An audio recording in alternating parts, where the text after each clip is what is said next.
Hello, si ya terminaron la expedición 33, seguro ya se asustaron con este final, después lloraron con este otro final y después fueron a YouTube a buscar cuál era el final bueno y cuál el malo. Según los que hicieron el juego, los dos finales son buenos y malos por igual.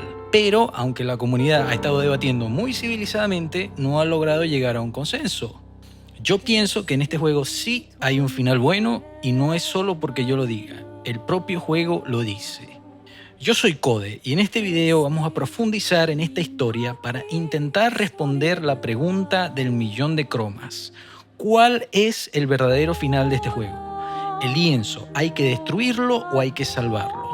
¿Tiene razón Mael o tiene razón Verso? ¿Acaso existe otro final? Sí, este juego tiene otro final. Y para revelar ese final tendremos que revelar primero el más oscuro secreto que está oculto detrás de este retrato familiar.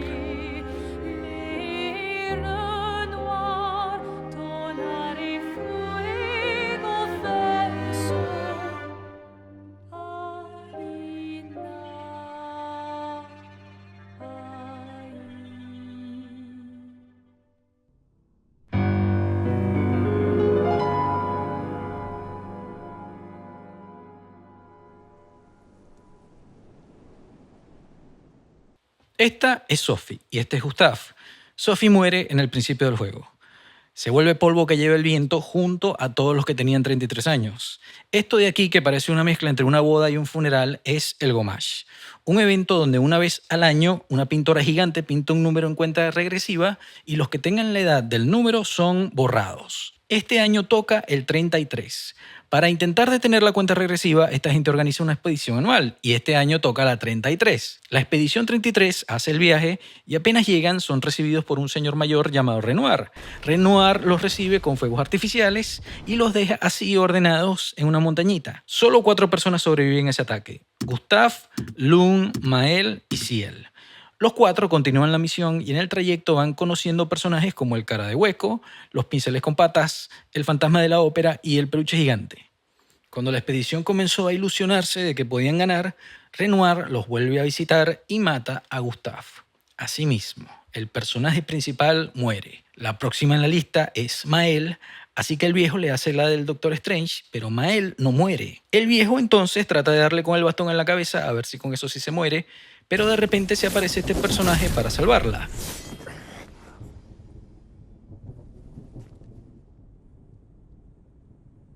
Ça faisait longtemps. Como a esta historia le hace falta un protagonista y el protagonista se acaba de morir, entonces Verso, el Mister Universo, pasa a ser nuestro nuevo héroe y procede a ocupar todos los lugares que antes ocupaba Gustav. Cuando las 3 chicas que quedan en la expedición le piden a Verso que explique todo, Verso hace una de Cantinflas. No comprende, a usted le consta. Este individuo, el otro que llegó con el oficio con ciertos atenuantes, ¿verdad?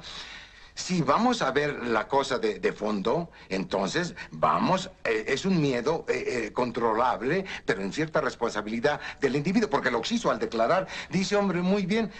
Hombre, profe, si usted está ahí, porque no me lo va a desnegar, entonces todavía se pone que dice, no, muy bien. Y con encanto, y con el pelito, y con los ojitos, las enamora. A medio camino se enteran que Verso es hijo de Renoir, el viejo canoso, pero aún así Verso las vuelve a cantinflear y les toca el pianito para distraerlas. Con mucho esfuerzo, la expedición derrota al viejo, llegan hasta la pintora y la derrotan. Pero cuando están de vuelta en la ciudad celebrando, ocurre una explosión sorpresiva de Gomage. Y todos los personajes, incluyendo los nuestros, son borrados. Todos menos Verso. Aquí es donde nos enteramos que la pintora no era la que borraba a la gente, sino que los estaba cuidando del que sí los estaba borrando a todos, que era este otro personaje. El cara de hueco, el mismo que nos mejoraba las armas en el campamento. La expedición, sin saberlo, fue guiada por Verso a firmar su propia condena. Pero ese no fue el único giro. La verdadera sorpresa ocurre cuando Mael despierta en París y se entera que ya es Paris Jackson, la hija de Michael Jackson. A ver, no. En realidad, lo que se revela es que su verdadero nombre es Alicia y que está quemada y desfigurada. Alicia tiene una hermana que se llama Clea y su mamá se llama Aline y su papá se llama Renoir. La familia de Sandre. Y todos son pintores. Pintores mágicos que pueden pintar cuadros mágicos en los que la gente puede entrar. Una técnica que aprendieron del mejor pintor de todos los tiempos, el Mario Bros. Pero en vez de entrar saltando al cuadro como el señor Bros, estos entran con la mente. Aline, la mamá de Alicia, entró a este cuadro y se tardó en salir, así que su esposo entró a sacarla. Y así es como se revela que el mundo en el que transcurre el juego está dentro del cuadro en el que estos dos están peleando. Renoir quiere destruir el lienzo, pero Aline quiere salvarlo, porque ese lienzo es el único que pintó su hijo que acaba de morir en un incendio. Un incendio que ocurrió en la mansión donde vive la familia. El que pintó ese cuadro fue Verso, pero no es este mismo Verso. O sí, a ver. Aline entró al cuadro que su hijo hizo cuando era niño y pintó copias exactas de su familia. Pintó a una Clea, pintó a un Renoir, que es el que se nos apareció en todo el juego, pintó a una Alicia, que es la de la máscara, y por supuesto pintó a su hijo Verso, el Verso que va con nosotros en la expedición, y los pintó a todos como inmortales. Pintó también una nueva París llamada Lumière y le pintó millones de habitantes. Todos vivían en paz y armonía hasta que el señor Renoir entró a sacar a su esposa a la fuerza de ahí, provocando un cataclismo dentro del cuadro. Aline no tiene fuerzas para proteger a todos los habitantes de Lumière, así que pintó una cuenta regresiva para proteger primero a los más jóvenes. Alicia entra al cuadro a intentar ayudar, pero al entrar se resbala con la pintura y ese resbalón hace que ella literalmente vuelva a nacer dentro del lienzo con un nuevo nombre, Maëlle. Maëlle logra cumplir la misión junto a la Expedición 33, pero después del bombazo sale del cuadro y recupera su memoria de Alicia.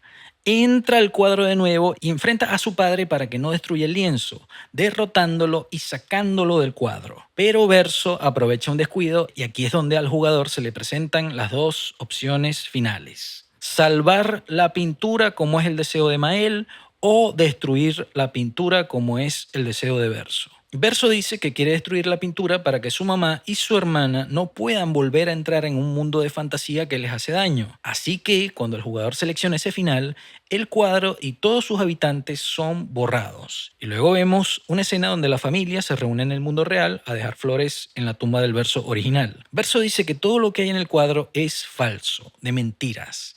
Pero Maëlle no está de acuerdo. Para ella, todo este mundo y sus habitantes son tan reales como el mundo exterior y sus personas. Así que en la otra opción, en el otro final, Maëlle salva el lienzo, lo restaura y vuelve a traer a todas las personas de Lumière que fueron borradas y las reúne en el teatro para que escuchen lo bonito que Verso toca el piano.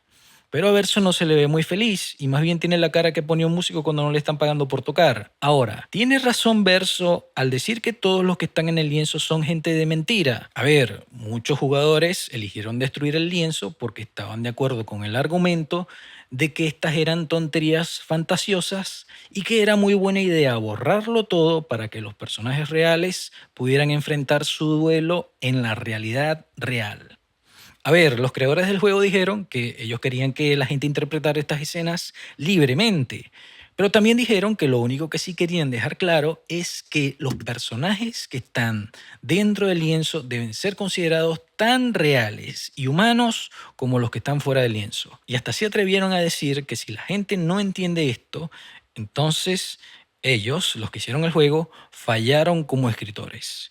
Lo cual es una forma muy elegante de decir que el que jugó y no entendió esto, entonces no entendió nada.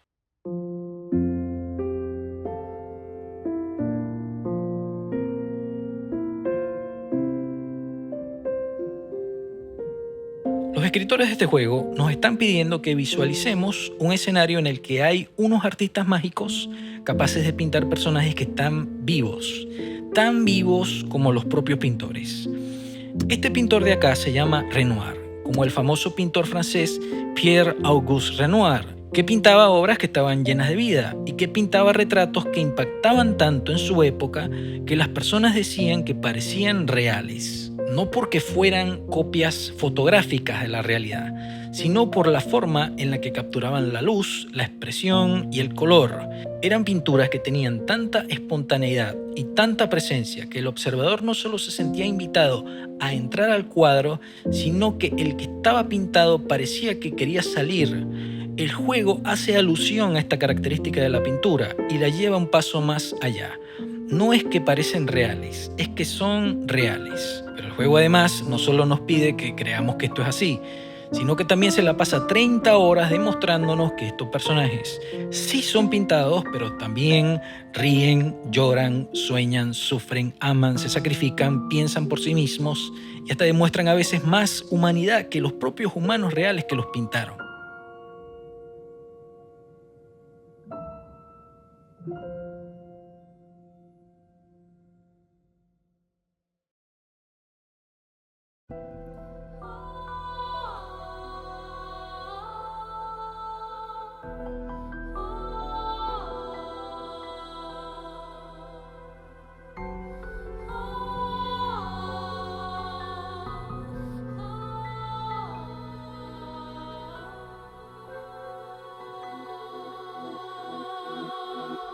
Cuando arrancamos el tercer acto, aparece Clea, la hermana mayor de la familia de pintores, y nos dice que es muy importante recordar que lo que está en el cuadro no es real y que la familia que su mamá pintó dentro del lienzo es abominable y falsa. Enfin.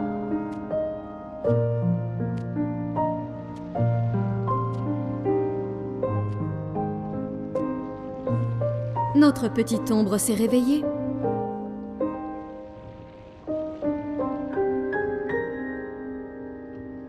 Clea casi no aparece en el juego, pero lo poco que aparece fue suficiente para ganarse muchos fanáticos que aprecian su forma de resolver los problemas de forma directa y sin sentimentalismos, y que también aprecian que no use calzado. Clea tiene cero empatía, es emocionalmente distante, autoritaria, obsesionada por tener el control, perfeccionista y cumple el papel de una adulta que no tiene paciencia para mimar a nadie. Clea nos dice que Verso murió quemado por culpa de Alicia. Al parecer, Alicia confió en una facción enemiga conocida como los Escritores, que fueron los que causaron el incendio, y ahora parece que esta familia de pintores tiene que ir a una guerra contra esos escritores para poder sobrevivir. Lo cual es un poco estúpido, considerando que los pintores tienen brochas y los escritores lápices puntiagudos y máquinas de escribir pesadas. A ver, ¿qué van a hacer los pintores? ¿Salpicar pintura en los ojos? Yo creo que ya es obvio quién va a ganar esta guerra. En este momento, la única que puede ir a esa guerra es Clea. Según Clea, su hermano murió por ser un idiota, su hermana es una inútil, su mamá es una irresponsable y su papá es un terco que en vez de estar pendiente de que los escritores no vuelvan a quemar la casa, se la pasa desperdiciando el tiempo ayudando a una persona que no quiere ser ayudada. Clea siente que es a la única a la que le importan los problemas reales y aunque perfectamente puede ir a la guerra sola, le serviría mucho que su papá la ayude. Así que Clea entró al cuadro para ayudar a su papá a resolver un problema sin importancia que no es capaz de resolver por sí mismo.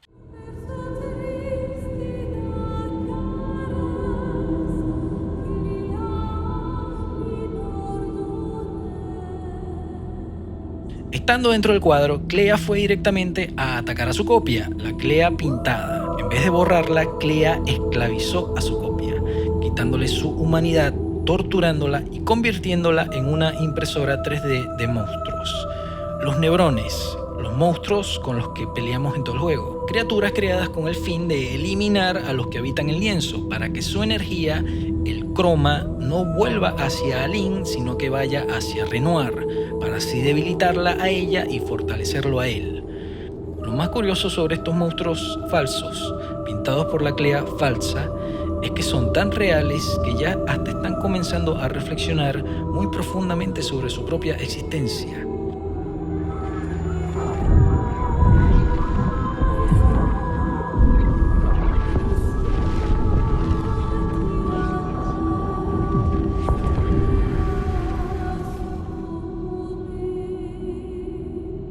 La historia de Clea es la historia de lo que ocurre cuando no somos capaces de reconocer la humanidad en los demás.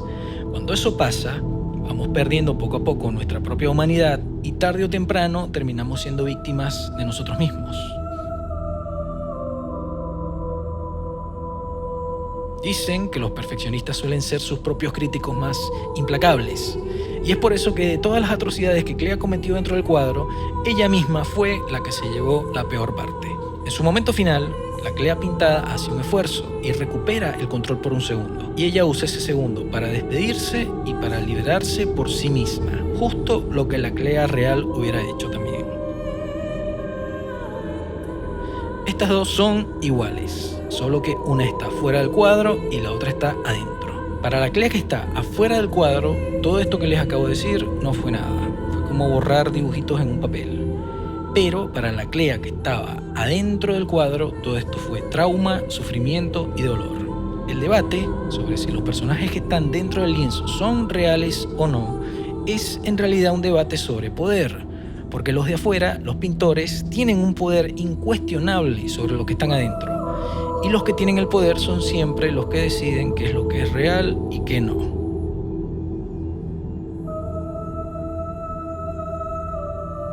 Estos pintores son como dioses. Y esta, al igual que muchas otras historias de dioses creadores, se trata de una historia sobre dioses irresponsables que no entienden a cabalidad lo que están creando. Y si todo este asunto fuera real, nosotros no seríamos los que están fuera del cuadro, seríamos los que están adentro.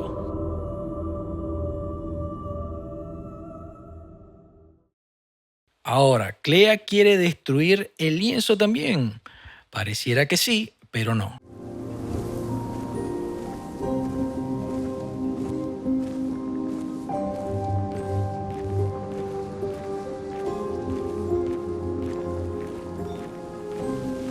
En una de las áreas opcionales del juego, muy escondida, hay una figura muy misteriosa llamada la Dama de la Savia, que fue puesta allí por la propia Clea como representación del cariño que siente por su hermano Verso. La savia, en este caso, simboliza la emoción, la sensibilidad que debería fluir naturalmente, pero la Dama de la Savia está colgada boca abajo, simbolizando en cambio una sensibilidad reprimida, una sensibilidad que ahora se ha vuelto hostil. Cuando eran niños, Clea ayudó a su hermano a pintar este cuadro, y ahora no le gusta que su mamá entre al cuadro y pinte cosas, y que luego su papá entre y pinte más cosas, porque arruinan la obra original que ya era perfecta, la profanan. A ver, la mamá pintora no fue la única que pintó a su familia dentro del cuadro. Renoir también pintó a toda su familia con retratos figurativos llamados axones. A Clea la pintó así, como un monstruo que carga con una ciudad entera en sus espaldas, como Atlas, el titán mitológico que sostiene al mundo, pero en vez de pintar a su hija gloriosa como Atlas, la pintó más bien grotesca y atormentada por el peso de su perfeccionismo. Por supuesto, a Clea no le gustó para nada el retrato que hizo su papá de ella e inmediatamente mandó a que le clavara una espada en la cabeza. Clea lo que en realidad quiere en su corazón es que dejen el cuadro en paz, pero esa emoción Clea la reprime, no se la permite porque la hace débil frente a los problemas. Así que por eso ella ahora pinta a los monstruos y apoya a la destrucción del cuadro. Un cuadro al que le tiene mucho cariño, pero que al mismo tiempo despectivamente llama un mundo de fantasía y una droga a la que su mamá no puede resistirse.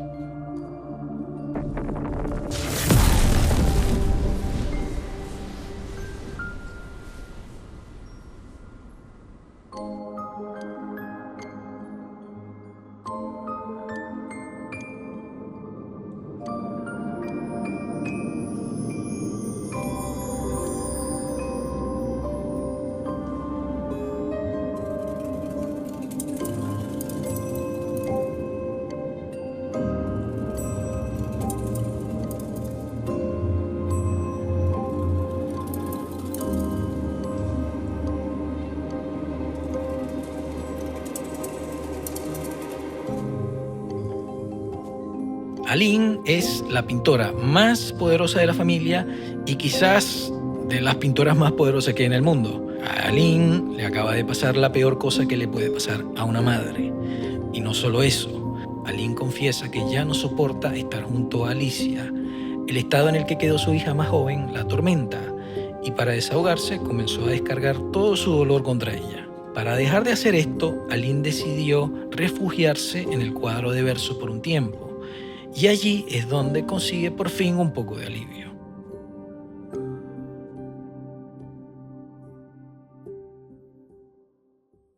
Clea dice que Aline ha preferido perderse en un mundo de fantasía. Renoir dice lo mismo, y todos los jugadores que eligieron destruir el lienzo al final también parecen estar de acuerdo con la opinión de que el dolor bien gestionado es el que se sufre en el mundo real y el dolor que busca alivio en la fantasía es cobardía. Clea no entiende a su madre porque Clea eligió el camino opuesto, endurecerse hasta dejar de sentir. Y aunque ella cree que su mamá es una irresponsable, igual piensa que hay que dejarla adentro del cuadro todo el tiempo que quiera. Pero el señor de la familia, Renoir, no piensa igual, así que él entró al cuadro a sacar a su esposa de allí a la fuerza.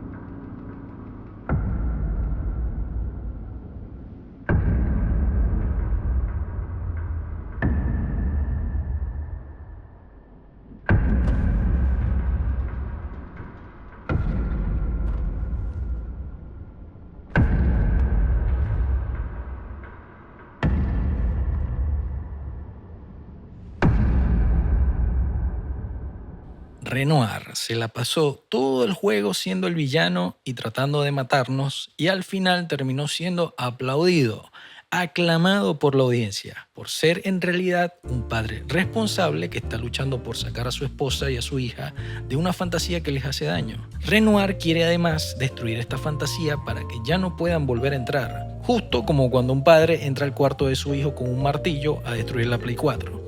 Renoir entonces entra al cuadro e intenta forzar a Aline a que salga, porque según él, ella ya lleva demasiado tiempo allá adentro y se le va a quemar el cerebro si él no interviene. Pero Clea dice lo contrario. Clea dice que no pasa nada, que esos dos han estado muchísimo más tiempo dentro de otros cuadros y que no pasa nada. Y también dice que ya no tiene ningún problema con que su mamá se la pase todo el tiempo que quiera en su mundo de fantasía, como si no hubiera ningún peligro. Entonces, o Clea no sabe lo que dice, o Renoir está mintiendo, o mejor dicho, exagerando, para ganar control y que se haga lo que él diga.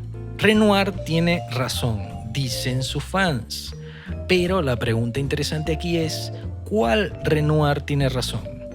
Porque en el juego hay dos. Está el Renoir real, que quiere destruir el lienzo para salvar a su familia, y también está el Renoir pintado, que quiere salvar el lienzo para salvar a su familia. Aquí no hay amor real versus amor pintado. Aquí lo que hay es amor por igual en ambos. Pero al final el poder pudo más que el amor.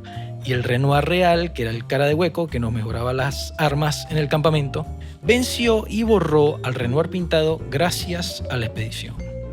Yo también las quiero, le dijo Renoir a Renoir cuando Renoir borró a Renoir. ¿Aline necesita salir del cuadro? Sí, parece que sí, pero en su debido momento, y solo ella puede decidir cuándo es ese momento. Nadie puede decidir por nosotros los tiempos de nuestros procesos de sanación, sobre todo con algo tan catastrófico como lo que le acaba de pasar a esta mujer. Y además, si hay alguien en esa familia que sabe lo que es estar dentro de un cuadro, esa es ella. Renoir cuenta varias veces, casi como si fuera una anécdota simpática de pareja, que él una vez se perdió en un cuadro y que Aline fue a rescatarlo, y que por eso es que él ahora está haciendo lo mismo por ella. Pero en el libro de arte oficial de este juego nos dan otro detalle muy importante sobre este asunto. Renoir al parecer ya era pintor antes de conocer a Aline, y era tan apasionado por la pintura que tenía el hábito de quedarse atrapado por muchísimo tiempo en cada uno de los cuadros que pintaba. A Renoir no le importaban las consecuencias de nada, y hasta tenía lo que en el libro se describe como una tendencia hacia la autodestrucción. Aline entonces le enseñó a Renoir de una forma muy paciente y acertada a no quedarse tanto tiempo en los cuadros, y eso les dejó una enseñanza a ambos que parecen recordar con cariño. Pero Renoir no es igual de paciente ni de acertado, y en cambio parece que entró al cuadro a sacar a Aline demasiado pronto y a las patadas, con exageraciones y con agresividad, buscando el control. Y Aline reaccionó a tal torpeza atornillándose más al cuadro, como haría cualquier persona que se siente invadida, que no se siente comprendida y que se defiende cerrándose más. Y para empeorar más las cosas, Renoir ni siquiera pudo sacarla a la fuerza porque dentro del lienzo ella es más fuerte que él. Renoir de verdad parece amar mucho a Aline, Pero ella se fue y se pintó otro Renoir igualito y se fue a pasar tiempo con él. Así que es muy probable que existan otros motivos pasionales por los cuales el Renoir real está intentando sacar a su esposa de allí cuanto antes. Ya aquí podemos comenzar a visualizar que el peligro en realidad no es el lienzo. 半端ないぞ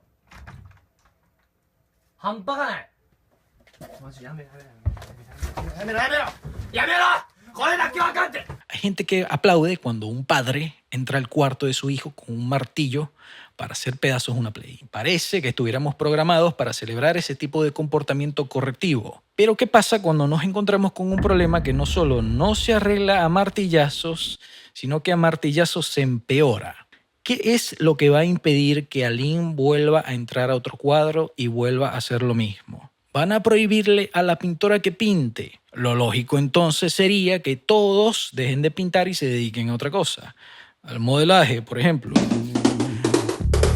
Lo más probable es que Renoir empeoró el problema y que si él no hubiera intervenido o hubiera intervenido de una mejor forma, ya Aline hubiera salido caminando de allí por su propia voluntad desde hace mucho tiempo.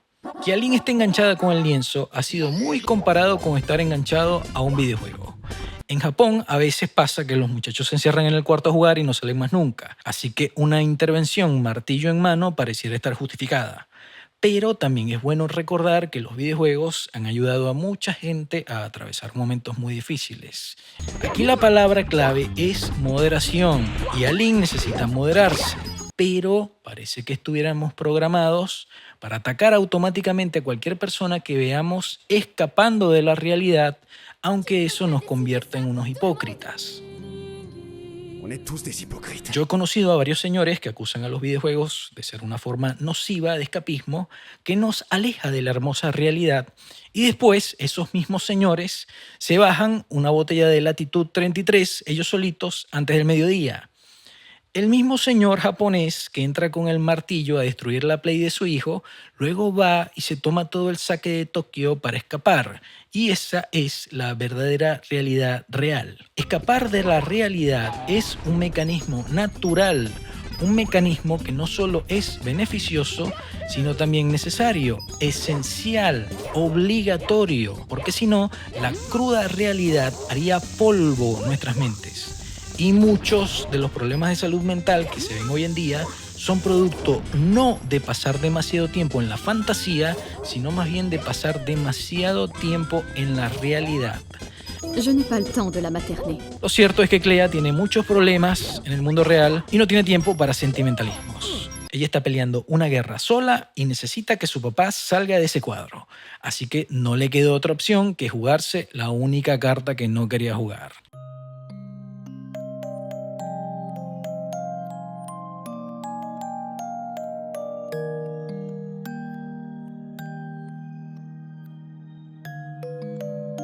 Luego de que su casa se quemara y de que su hermano Verso muriera salvándola, Alicia no solo quedó desfigurada, sino que también le echaron la culpa de todo por confiar en los escritores. Alicia quiere ayudar, pero su hermana Clea la llama una inútil, una debilucha y una carga, y le hace recordar de nuevo que todo este problema es su culpa.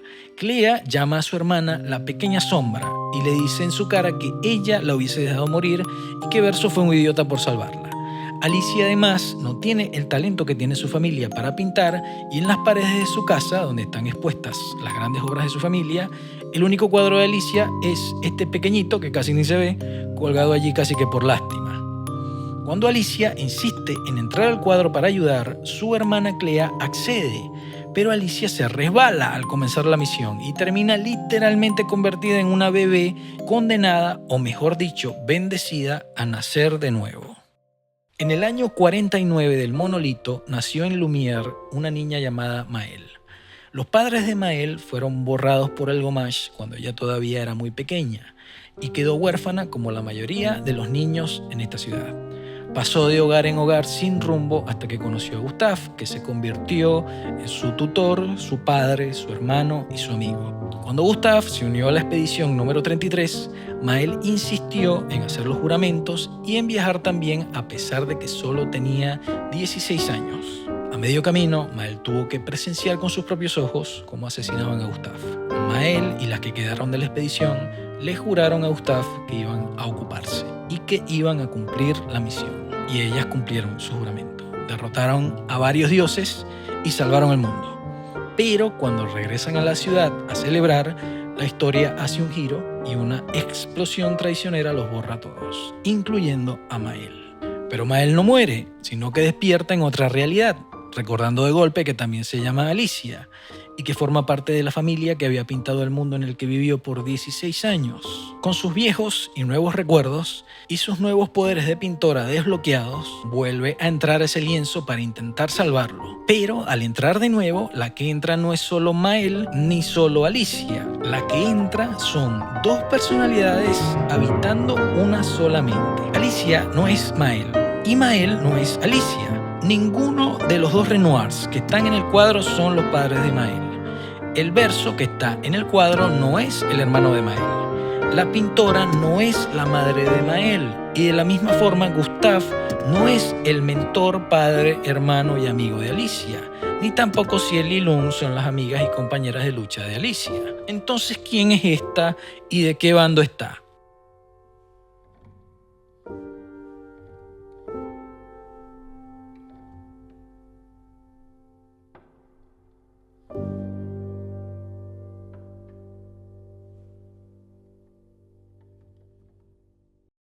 Pasamos 30 horas de juego, sufriendo y llorando con estos tres, jurando que nuestra lealtad estaba con la expedición y con la gente de Lumière.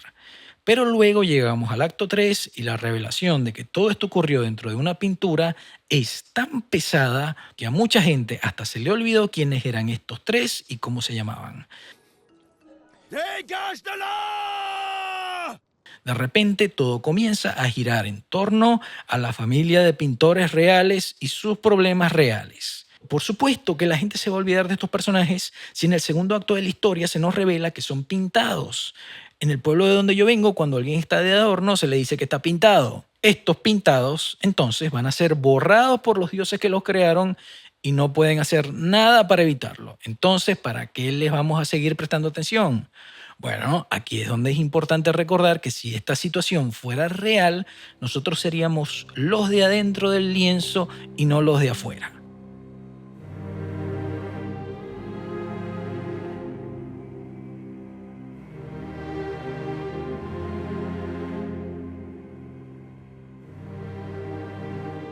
¿Qué haríamos nosotros en esta situación? Pues haríamos lo mismo que hacen todos los días los creyentes: arrodillarse y pedir clemencia. Pero la gente de Lumière no se les ocurre ponerse a rezar porque están muy ocupados siendo borrados y saliendo a hacer expediciones a ver si pueden detener el borrado. Entonces, a menos de que uno de esos dioses se ponga de su lado y los ayude, no hay nada más que hacer que aceptar la muerte sin hacer escándalo. Los habitantes de Lumière no lo saben, pero la pintora fue la que los creó y ella está intentando salvarlos del cara de hueco, aunque se les está agotando la batería y el borrado total parece ser solo cuestión de tiempo. Entonces, ahora hace falta que otro dios se apiade de ellos y se ponga en contra de los otros dioses. Bob Ross, un señor que también tenía la capacidad de pintar cuadros en los que uno podía irse a vivir, decía que no existen los errores en la pintura, solo los accidentes felices. Y fue con un accidente feliz que una de esas diosas, la menos habilidosa pero una diosa igual, termina naciendo y criándose en Lumière, disfrutando con ellos lo bueno y padeciendo lo malo. Los problemas de Lumière ahora eran sus problemas, y esta es una empatía que no nace del razonamiento, sino de la convivencia. A Alicia le hubiera costado mucho procesar todo esto tras muchos años de crianza y de acondicionamiento. Su hermana Clea incluso le advierte antes de entrar que recuerde que esas no son personas, y ella le responde que lo sabe, que no es una niña, a lo que su hermana le responde de vuelta que no será una niña pero tampoco es una adulta. Alicia baja la cabeza y le da la razón a su hermana. Pero Mael no es la hermana de Clea. Cuando Mael es expulsada del cuadro y recobra sus recuerdos como Alicia, adquiere la perspectiva de todo este problema no solo desde adentro del lienzo, sino también desde afuera. Es decir, tiene el mapa completo, tiene la información necesaria para tomar una decisión acertada. Así que ella entra de nuevo al cuadro como Alicia para conversar con su padre, pero Renoir inmediatamente se planta firme y la trata como una niña. Alicia acaba de solucionar un problema en tiempo récord que a Renoir le iba a tomar 100 años y lo hizo con sus poderes de pintora bloqueados. Pero Renoir igual la manda a callar porque el cuadro va a ser destruido. El problema es que Renoir podrá ser el papá de Alicia, pero no es el papá de Maël. Y a Maël ya este señor le agotó la paciencia. Y allí es cuando aparecen los pétalos de Lunash, como una plegaria póstuma de los habitantes de Lumière. Una plegaria para ambas, para la diosa pintora Alicia y para la niña huérfana que creció entre ellos, Maël. Y ella toma esa plegaria y la pone en su corazón.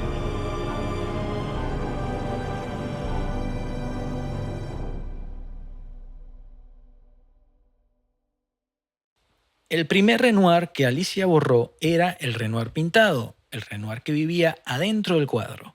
Ese Renoir iba acompañado a veces por el personaje más misterioso del juego. Una sombra que perseguía a Maël por todas partes, la visitaba, entraba en sus sueños y la observaba sin amenazarla y sin atacarla. La sombra tenía su rostro quemado y usaba una máscara rota. Esta sombra no hablaba, pero parecía insistir en decirle algo a Maël. Maël le preguntó su nombre, pero ella no podía decírselo porque no tenía voz. Su nombre era Alicia. Esta es la Alicia que Aline pintó en su mundo perfecto. Una Alicia quemada, en blanco y negro, sin color. Un pequeño fantasma.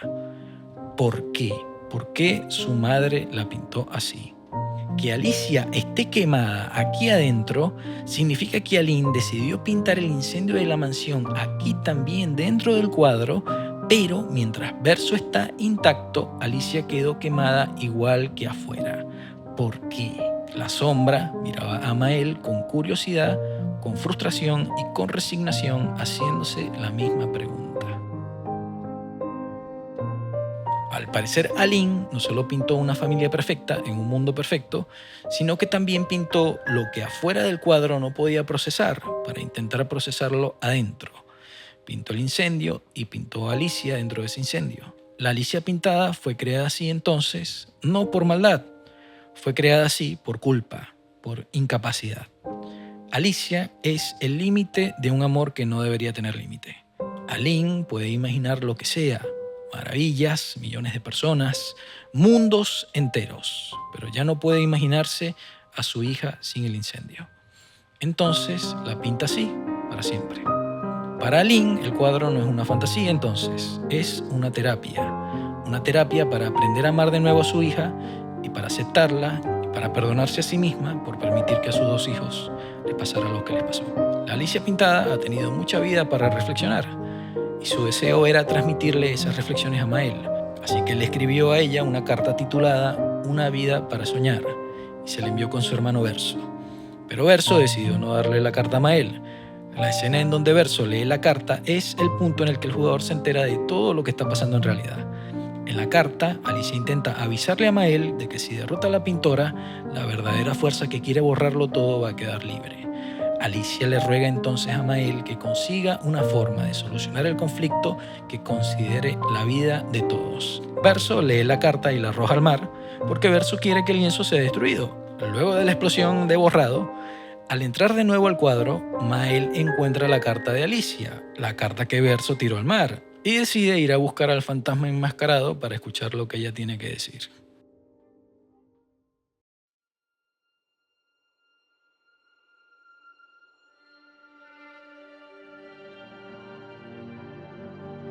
Así como Renoir pintó a Clea como un monstruo que carga con el peso del mundo, a Alicia la pintó como una muñeca rota que está construyendo una torre. La que toca el cielo se llama. La torre que la muñeca rota está construyendo es una torre frágil, que está siendo saboteada y que está a punto de caerse. Una torre que palidece comparada a la torre de su hermana Clea, la torre sin fin. Una torre que incluso está marcada en el mapa con una C gigantesca que es imposible de ignorar. La torre de Alicia, en cambio, es casi invisible. La torre de Clea traspasa hasta más allá del cielo, mientras que la de Alicia nunca lo va a tocar. En una montaña al lado de la torre estaba sentada pintando muy tranquila la Alicia del lienzo. Verso le regresa su carta y ella le hace un gesto magnífico de desprecio. Alicia ya no quiere hablar más con Verso, ella quiere estar con Mael. Así que detiene el tiempo con un gesto y juntas protagonizan una escena muy hermosa y muy profunda.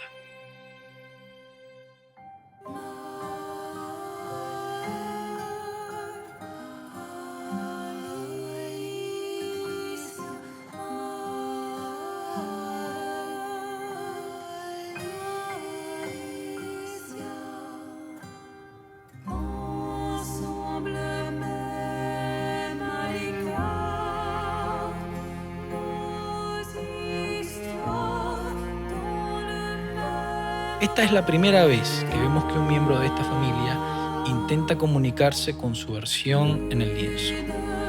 La máscara, las quemaduras, el trauma, la culpa. Así es como nos ve mamá. La muñeca rota, encerrada, insegura e incapaz. Así es como nos ve papá. La máscara y la muñeca rota son solo construcciones, proyecciones que sus padres han puesto sobre ella. Y ella se ha vuelto consciente de eso. Mael hace que la muñeca se vaya volando, no te quiero ver más nunca. Y es ahora ella la que hace que el tiempo siga. Mael se acerca a Alicia y le ofrece un nuevo comienzo. Pero cuando está a punto de borrar las cicatrices de su cara, ella le habla por primera vez y le dice: no, envíame con mi familia. Alicia ha tomado la decisión de ser borrada y Mael, sin cuestionar nada, la borra inmediatamente. Mael le dio a Alicia el mejor regalo que alguien puede recibir: ser entendido, ser escuchado, ser visto de verdad, ser reconocido. Y ese es un regalo que solo puede venir de uno mismo.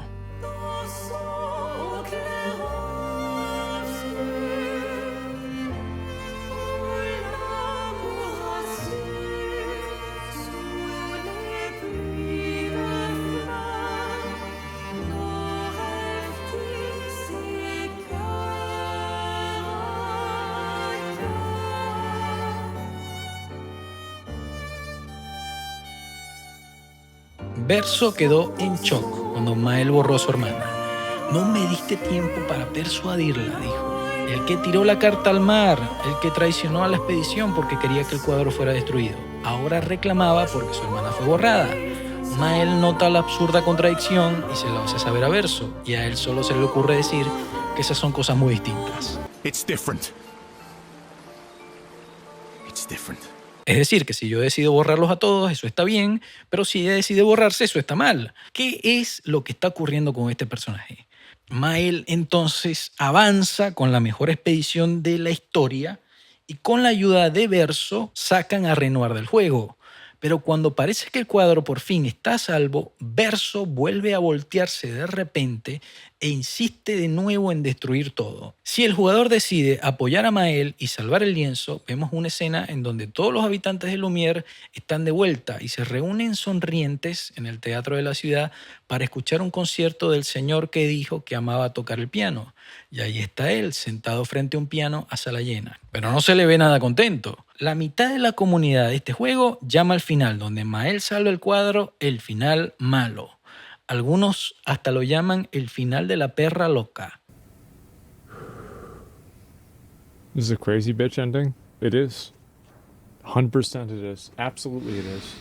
Argumentando que a Verso no se le respetó su deseo de morir y que ahora está esclavizado a vivir y a tocar el piano en contra de su voluntad por una niña caprichosa, loca, una enferma de poder que quiere vivir en una fantasía a como dé lugar.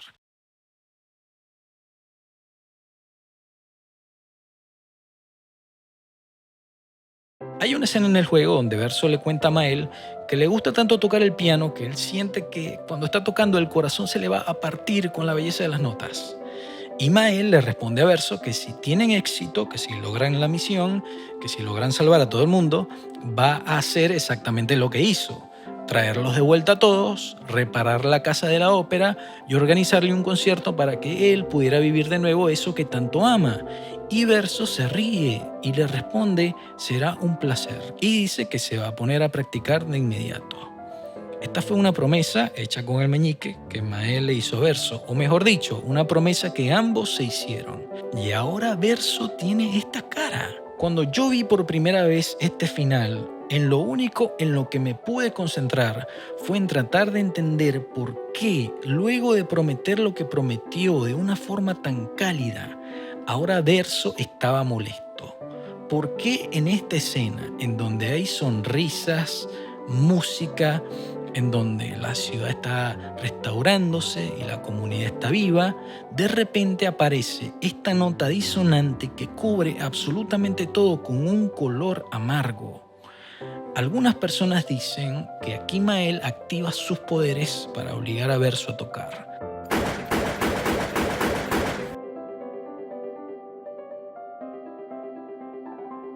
Como si le estuviera diciendo telepáticamente, no, y que ibas a tocar cuando salváramos a todos. Mentiroso, bueno, ahora vas a tocar. Mael no está obligando a nadie a tocar, más bien está cumpliéndole la promesa a Verso.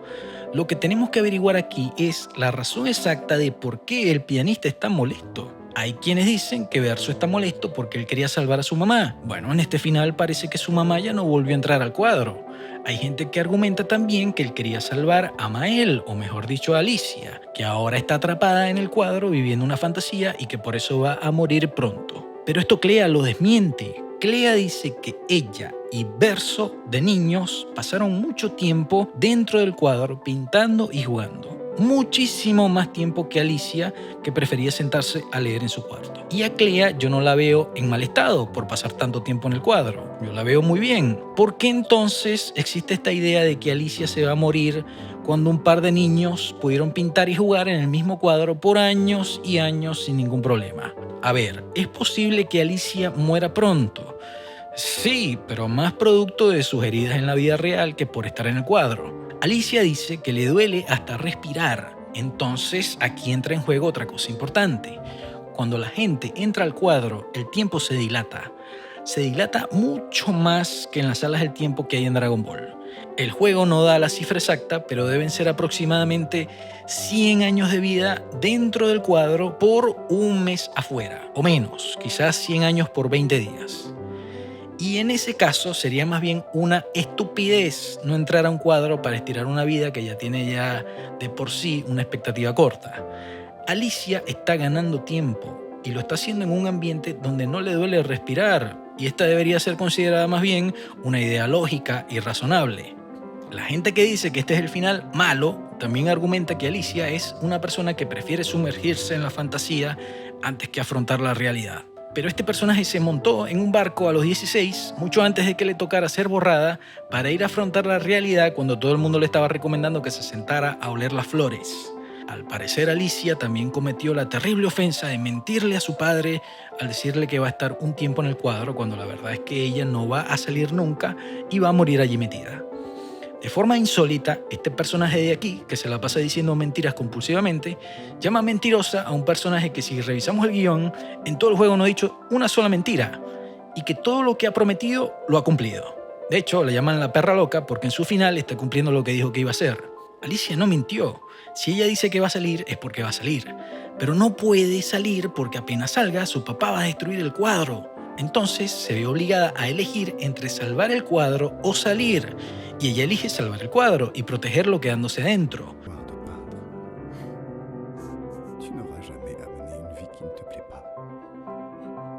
Si Verso no quiere que Alicia muera dentro de un cuadro, ¿por qué luego, cuando obtiene lo que quiere, va y le dice que vaya a meterse a otros cuadros? Mael no se va a ir del cuadro porque, a diferencia de Verso, ella sí tiene palabra y ella sí cumple lo que promete. Y ella prometió, juró que iba a salvar y a proteger a todos los que viven en ese lienzo. Y esto es muy importante porque, con tanto olor a pintura, el jugador pudo haberse olvidado ya de Lumière y de la expedición y de Ciel y de Lung y de Gustave, pero Mael no. Mael lleva una plegaria en el corazón. Ella no se va a ir de ahí porque ella es de ahí. Ella pertenece ahí. Mael existe tanto como Alicia existe. Y Mael no se va a morir al estar en el cuadro. Se va a morir si se sale. En el final, donde el cuadro es destruido, vemos como literalmente Mael se desaparece. Y en ese momento en el que Alicia está perdiendo todo de nuevo y en el que literalmente está muriendo la mitad de su ser, en el que nadie la va a consolar, que nadie la abraza, nadie le habla, y aún así la vemos tranquila, serena, resignada, soportando su dolor como siempre. Aún así hay gente que dice que esta es una niña malcriada, cuando en el otro final tenemos un hombre adulto haciendo puchero frente a un anfiteatro lleno de gente que lo aplaude.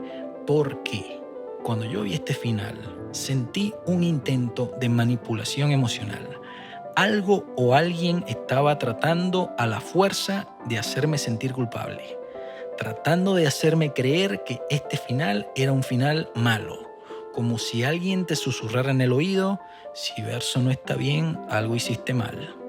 Es algo que se siente con tanta fuerza que no me sorprende que haya llevado a tanta gente a pensar que este era un final de verdad malo. ¿Ustedes quieren saber qué es lo que es un final malo?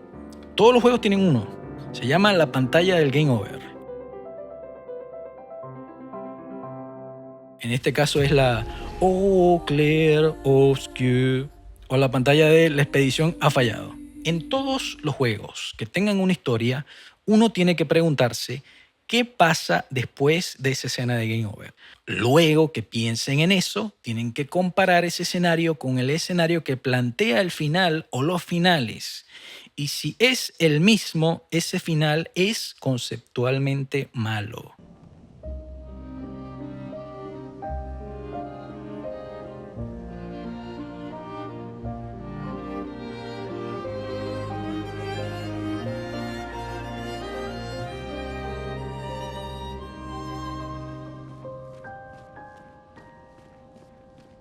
La historia de este juego deja muy claro que es solo cuestión de tiempo para que a la pintora se le acabe la fuerza y el cuadro sea destruido.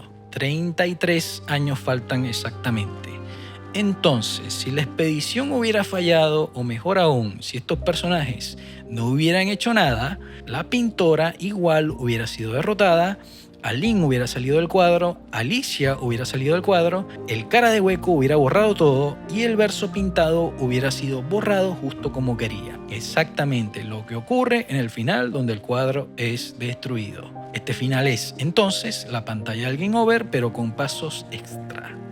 Desde la lógica interna del juego, destruir el cuadro no es una resolución, es más bien una formalización narrativa del fracaso.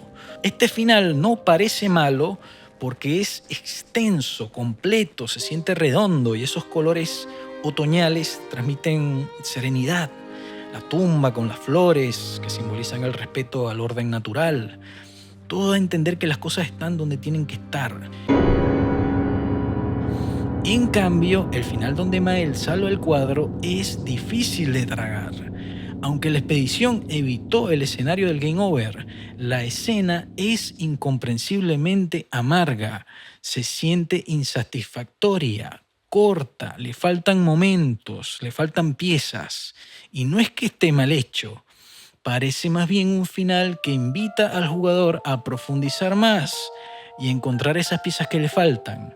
Más que un final, es como un misterio que hay que resolver. Cuando un juego tiene varios finales, lo más común es que el final malo sea el único disponible si nos saltamos los diálogos y las misiones secundarias y las escenas importantes. Y el final bueno se desbloquea cuando hacemos todo lo que hay que hacer.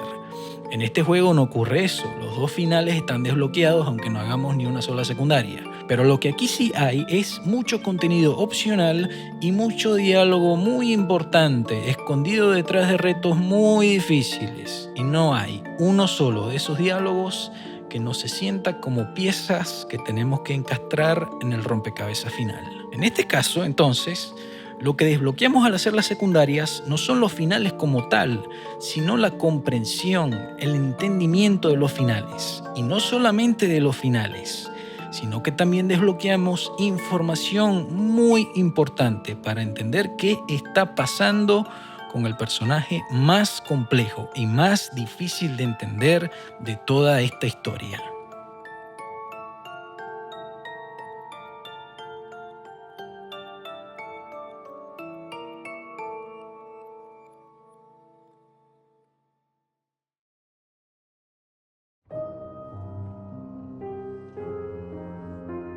Cuando era un niño, Verso pintó, con la ayuda de su hermana Clea, un cuadro mágico. En él pintó a su peluche mágico, Esquie, pintó a unos maniquís de madera con pelo de brocha llamados estrales, y pintó también a su perrito Monoco. Pero en este cuadro, además, también había una parte original del alma de Verso, un fragmento, una parte que quedó a cargo de seguir pintando y que es la principal razón por la que el cuadro está vivo. Este fragmento del alma de Verso se le aparece varias veces a la expedición en la forma del chico joven. Y a pesar de que nunca dice que se llama Verso, es él. Y breve pero elocuentemente nos va comentando su opinión sobre algunas cosas que están ocurriendo dentro del lienzo. Para que el cuadro sea borrado, este niño tiene que dejar de pintar. Pero el niño, en sus diálogos, no parece manifestar ningún deseo de querer soltar el pincel. Lo que este niño sí pide constantemente es que le ayudemos a impedir que los monstruos de Clea causen más caos y sufrimiento en su cuadro. De hecho, es el niño el que nos pide que vayamos a hablar con la Dama de la Savia, a ver si nosotros logramos entenderla. El niño también nos guía para que liberemos a la Clea pintada, por la cual él siente mucha lástima, y para así también detener la producción de monstruos. Cuando lo ayudamos a solucionar ese problema, en una escena opcional que está detrás de varios jefes durísimos de vencer, el niño nos dice que él no está de acuerdo con la visión de su hermana de que los humanos pintados no tienen sentimientos ni alma, y que no está de acuerdo con el sufrimiento que ella les causa. Esta versión de Verso dice: para mí, todo lo que hay en este lienzo está tan vivo como lo que hay afuera. Y al decir todo, él se refiere a todo lo que él pintó y a todo lo que su mamá pintó. Todo es de su agrado. La pintura debería ser una celebración, dice, igual que la música. Y luego se despide con un cuídense mucho y cuiden también a las pinturas que los rodean. El verso niño es tan magnífico que cuando pasamos por el Teatro de Lumière nos toca una serenata en el piano, con muchísima más buena onda que este otro verso. Ahora, cuando llegamos a la última bandera para pelear contra el jefe final, algo pasa. El niño está allí parado y lo que dice es particular. Él dice: está aquí, haciendo lo que hay que hacer, lo que yo ya no puedo hacer. Ah, ¿quién está aquí? ¿Qué es lo que ya no se puede hacer? Le preguntamos y él responde un sinsentido. Sí, a menos que... no. Quizás debería parar, pero... Y esto es lo último que nos dice el niño en esta historia. ¿A quién se refería el niño con está aquí, haciendo lo que hay que hacer? Pues el niño se refería a Renoir, que está parado justo al fondo. En el momento final, en el que hay que decir si salvar o destruir el cuadro, el niño está arrodillado y ya no habla. Si en cualquier otro lado yo observo que un personaje por 40 horas se comporta con seguridad y te habla con una postura erguida que transmite autoridad, y luego de repente, en el final, lo veo sumiso y mudo por ninguna razón aparente, yo estaría tentado a decir que este guión de repente perdió la calidad y que el personaje se está doblando para permitir que esta escena ocurra. Pero este no es un guión de mala calidad, todo lo contrario. Entonces, ¿qué está pasando aquí?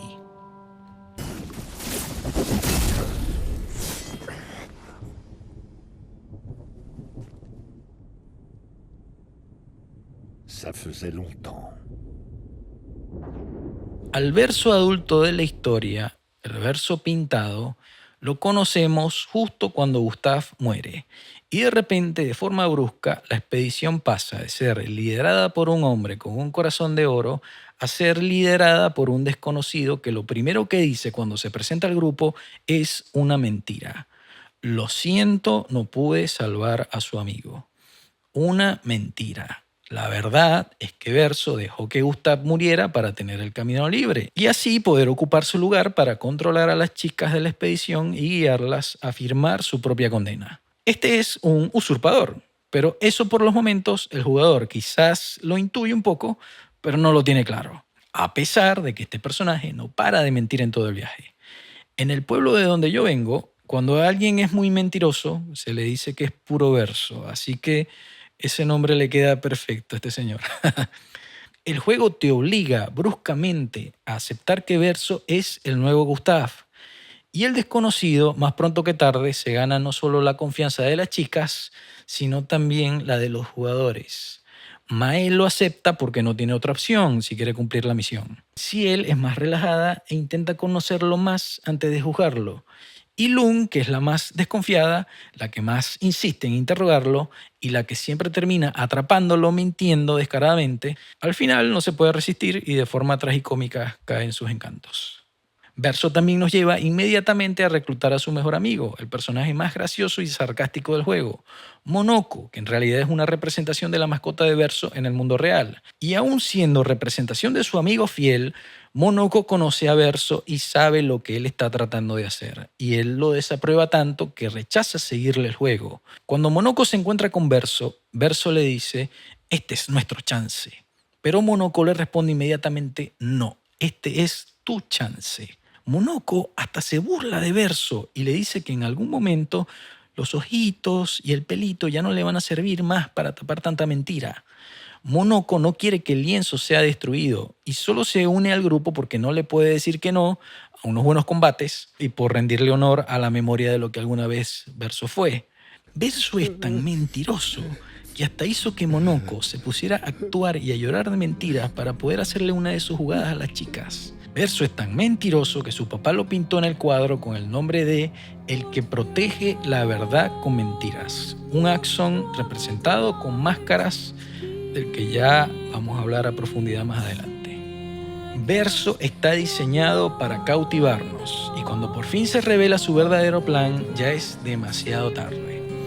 Verso quiere borrar el lienzo y la justificación que usa para hacer eso es que él quiere sacrificarse para poder sacar a su mamá del cuadro y que ella pueda procesar su dolor no en un mundo de fantasía que le hace daño, sino en la realidad real. Y no hay nada que cautive más a las personas que la historia de un hijo que ama a su mamá. Entonces, el jugador va corriendo a destruir el lienzo y se les olvida el primer acto del juego. Se les olvida las decenas de expediciones que lloraron sangre para ganarse un mañana. A la gente se les olvida Ciel y Lun, aunque están allí paradas. Hay gente que lloró cuando Gustav murió, pero que apenas salió este de ojitos claros dijeron, Gustav, ¿quién es ese? A la gente se le olvida la expedición 33. Pero a Mael no se le olvida y por esa razón Mael no va a ser derrotada. De hecho, Mael no puede ser derrotada. Este guión tiene un agujero más grande que el hueco en la cara del cara de hueco, que hace que el final de Verso sea imposible. Verso no puede ganarle una pelea a Mael, porque ella como pintora tiene permisos de administrador y a Verso puede borrarlo, gomajearlo antes de que él le dé tiempo de decir otra mentira más. Y sí, Verso es inmune al gomage EMP, pero no es inmune al gomage cuando se lo lanzan directo a la cara.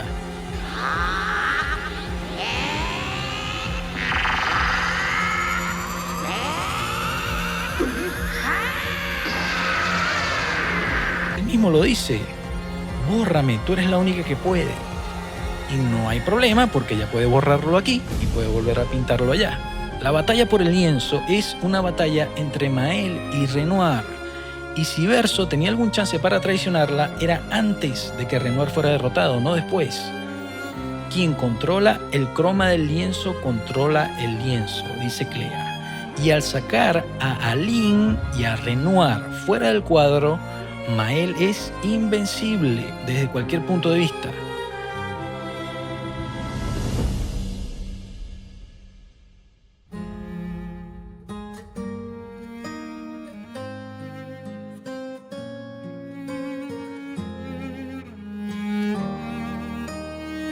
Más bien, Mael fue la que salvó a Verso de ser borrado por Renoir en el comienzo del acto 3. Y Verso le agradeció ayudándola a derrotar a Renoir. En el episodio 3 del juego, en vez de hacer lo lógico, que sería aliarse con el que quiere destruir el lienzo, Verso luego de que Renoir lo descartara y lo intentara borrar, se relaja y, al parecer, de forma muy sincera, ayuda a Maëlle a hacer todo lo necesario para salvar el lienzo.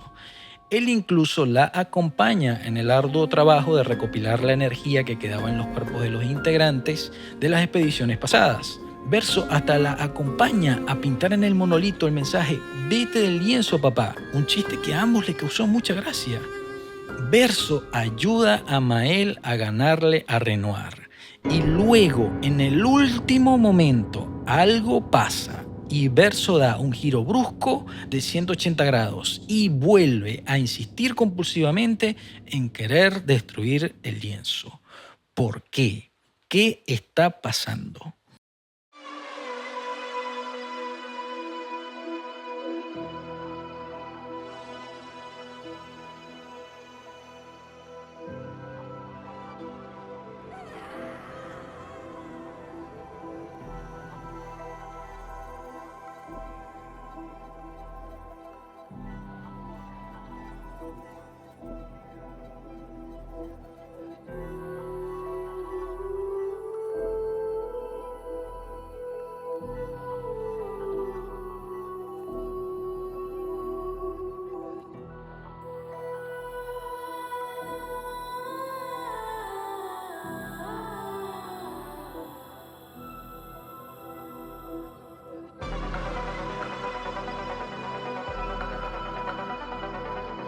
Hâte de voir.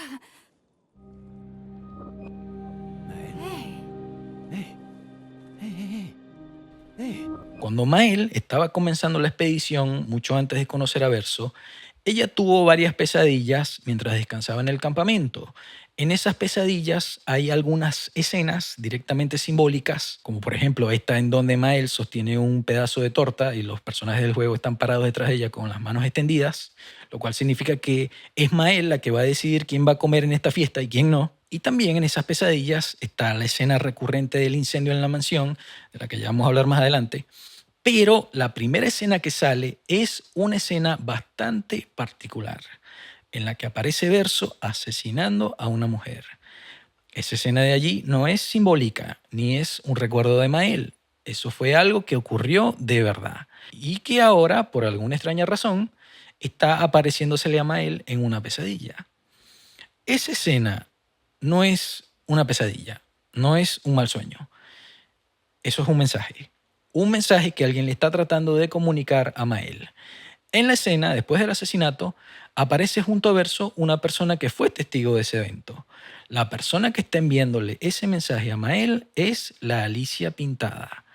La Alicia Pintada quiere que Maëlle sepa que Verso mató a esa mujer y que tenga ese evento muy presente.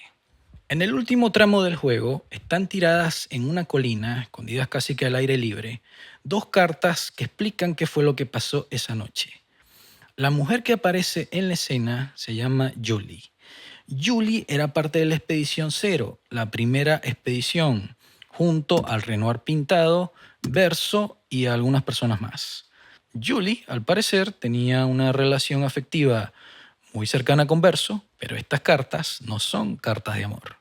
En la primera carta, Julie nos cuenta que en una batalla ella presenció horrorizada cómo un ataque alcanzó a Verso en el torso y lo partió por la mitad, pero cuando fue a buscarlo, Verso estaba intacto. Verso es inmortal porque Aline le dio a su familia pintada ese poder, pero Verso no le dijo eso a Julie, sino que le dijo que posiblemente con el humo vio algo que no era y otras mentiras más. Y Julie se hartó de las mentiras y ese día decidió reunir al resto de la expedición para atrapar a Verso, interrogarlo y obligarlo a que por primera vez en su vida dijera una verdad. La segunda carta está escrita por Verso, luego de que él los matara a todos, incluyendo a Julie. En la carta, un Verso completamente disociado le dice a Julie que le extraña y le pide que lo perdone. Repite varias veces que no es un traidor, pero que sí es un cobarde. En esta carta, Verso dice que mató a Julie porque ella no creyó en sus mentiras. Textualmente, porque no se dejó engañar, pero que tuvo que hacerlo porque hay mucho en juego. Estoy tratando de salvarlos a todos, dice. Y luego escribe esto otro que es determinante para entender lo que está pasando aquí. Papá dice que eres el enemigo. Ya no podíamos confiar en ti.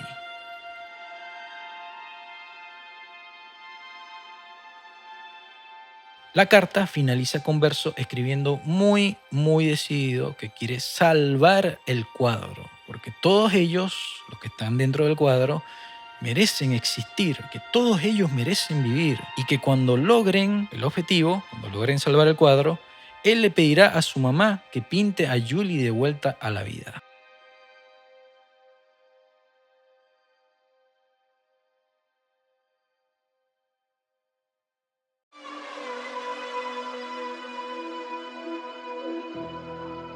Hay personas discutiendo y defendiendo fervientemente el final de Verso que no saben ni quién es esta, ni cómo se llama, ni qué fue lo que pasó. Ni mucho menos saben por qué se le aparece en un sueño a Mael. Hay personas que ven la escena del truco de magia en el campamento y piensan, ¡ay, qué divertido! Verso las está haciendo reír, cuando en realidad él las está preparando para que en caso de que ellas vean lo mismo que vio Julie, no se espanten y él no tenga que matar a todo el mundo otra vez. Al leer la carta escrita por Verso, el propio Verso dice algo así como, sigamos adelante, sin dar explicación. Y de esto no se vuelve a hablar. ¿Por qué? Esta carta no debería existir ni siquiera, pero existe. ¿Para qué? Para que el jugador tenga cómo deducir qué es lo que está pasando y cómo funciona la mente de este personaje. Cuando yo vi esto por primera vez, yo pensé quizás que Verso sufría de bipolaridad o de algún otro trastorno de la personalidad, pero Verso en realidad parece tener una combinación de dificultades cognitivas y emocionales que lo hace muy susceptible a la manipulación. Un manipulador entonces solo tendría que provocar en él una reacción emocional intensa, como el miedo o la culpa, para controlar todas sus emociones y todas sus decisiones. La pregunta sería entonces, ¿quién lo está manipulando? Si Verso, luego de matar a Julie, quería fervientemente salvar al cuadro y traer de vuelta a Julie, entonces, ¿qué fue lo que pasó que lo hizo cambiar tan bruscamente de parecer?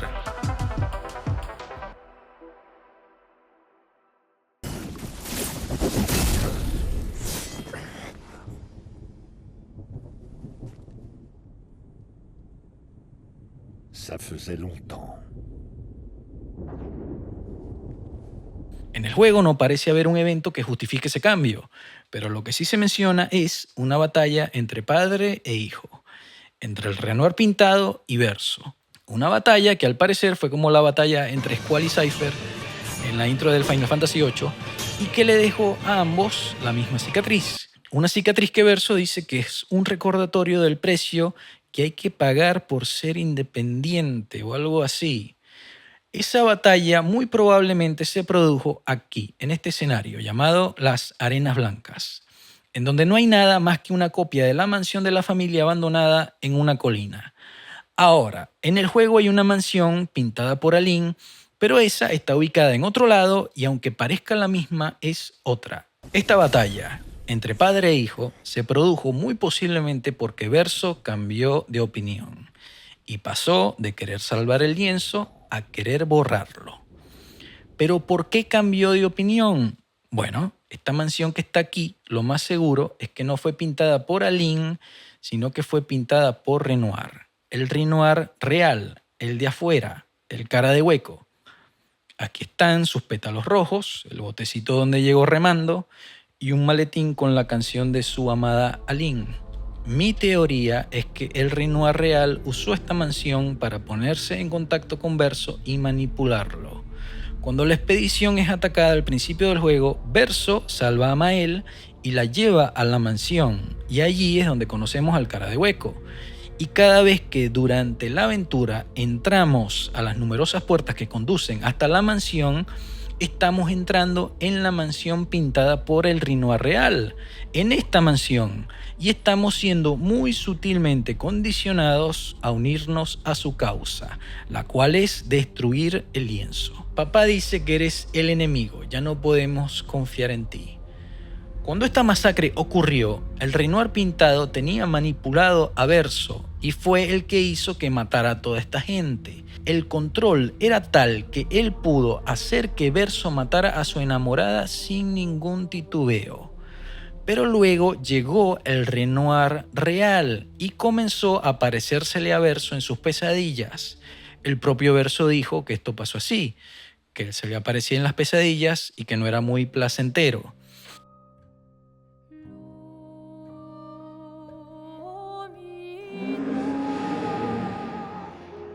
El Renoir real logró entrar a la mente de Verso y lo volteó.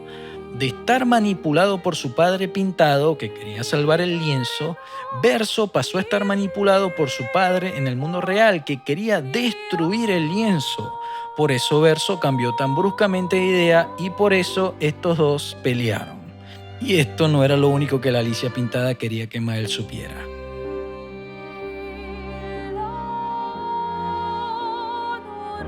En el mensaje de Alicia para Mael aparece también la escena en donde el Verso real muere. Los personajes del juego nos dicen que la mansión de la familia fue incendiada por una facción enemiga conocida como los Escritores, de los que no sabemos nada. Que Alicia confió en ellos y que por su culpa fueron atacados. Y Verso murió salvando a su hermana. Pero esta escena no compagina con ese relato. Todas las familias tienen un secreto.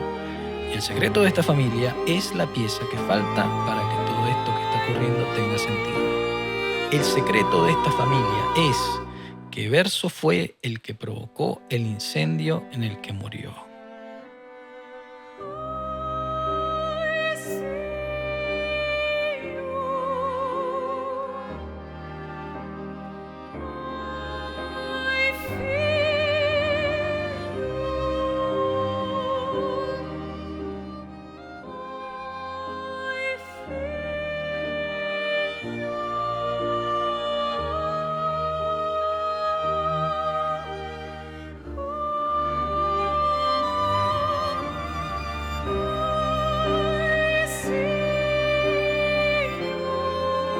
L'art peut être une fenêtre, et l'art peut être un miroir, et les chefs-d'œuvre sont les deux à la fois.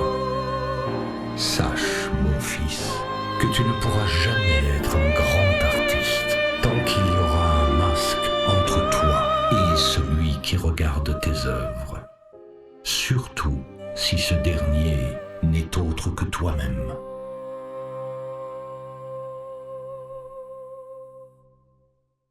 Renoir le dijo alguna vez a su hijo esta frase que acabamos de escuchar, una frase muy profunda que pareciera referirse a la verdadera naturaleza del arte, pero no, de lo que en realidad está hablando esta frase es de psicología. El arte como espejo y ventana no es una metáfora bonita sobre pintar, esta es en realidad una descripción de cómo funciona la mente humana. Imagínense que esta habitación es la mente. La ventana sirve para ver hacia afuera a los demás y el espejo sirve para ver hacia adentro, para vernos a nosotros mismos. Jamás serás un verdadero artista si interpones una máscara entre el espectador y el artista, sobre todo si el espectador eres tú mismo.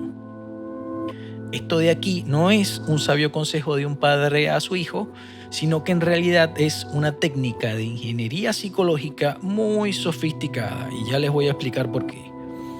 La máscara a la que se refiere Renoir es la misma máscara del renombrado psicólogo Carl Jung. Jung llamaba a esta máscara la persona, y la persona es la máscara social y psíquica que usamos para poder funcionar en el mundo. En el ejemplo de la habitación, la máscara sería nuestro rostro, nuestra apariencia, nuestra identidad.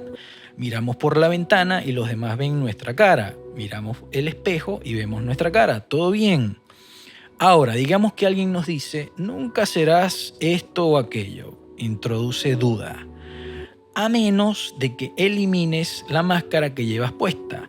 Renoir quiere confundir a Verso para que suprima su propia identidad. ¿Qué pasa? Que cuando alguien nos convence de suprimir nuestra propia identidad, quedamos desprotegidos y luego cuando miramos por la ventana, de repente solo vemos enemigos y amenazas desde afuera. Y cuando miramos al espejo, vemos nuestro reflejo más oscuro, todo lo que tenemos reprimido, vemos nuestra sombra. Una sombra que emerge hacia nosotros con violencia. La persona, por supuesto, entra en crisis y es ahí cuando el manipulador nos lanza en la cara una de sus máscaras para controlarnos.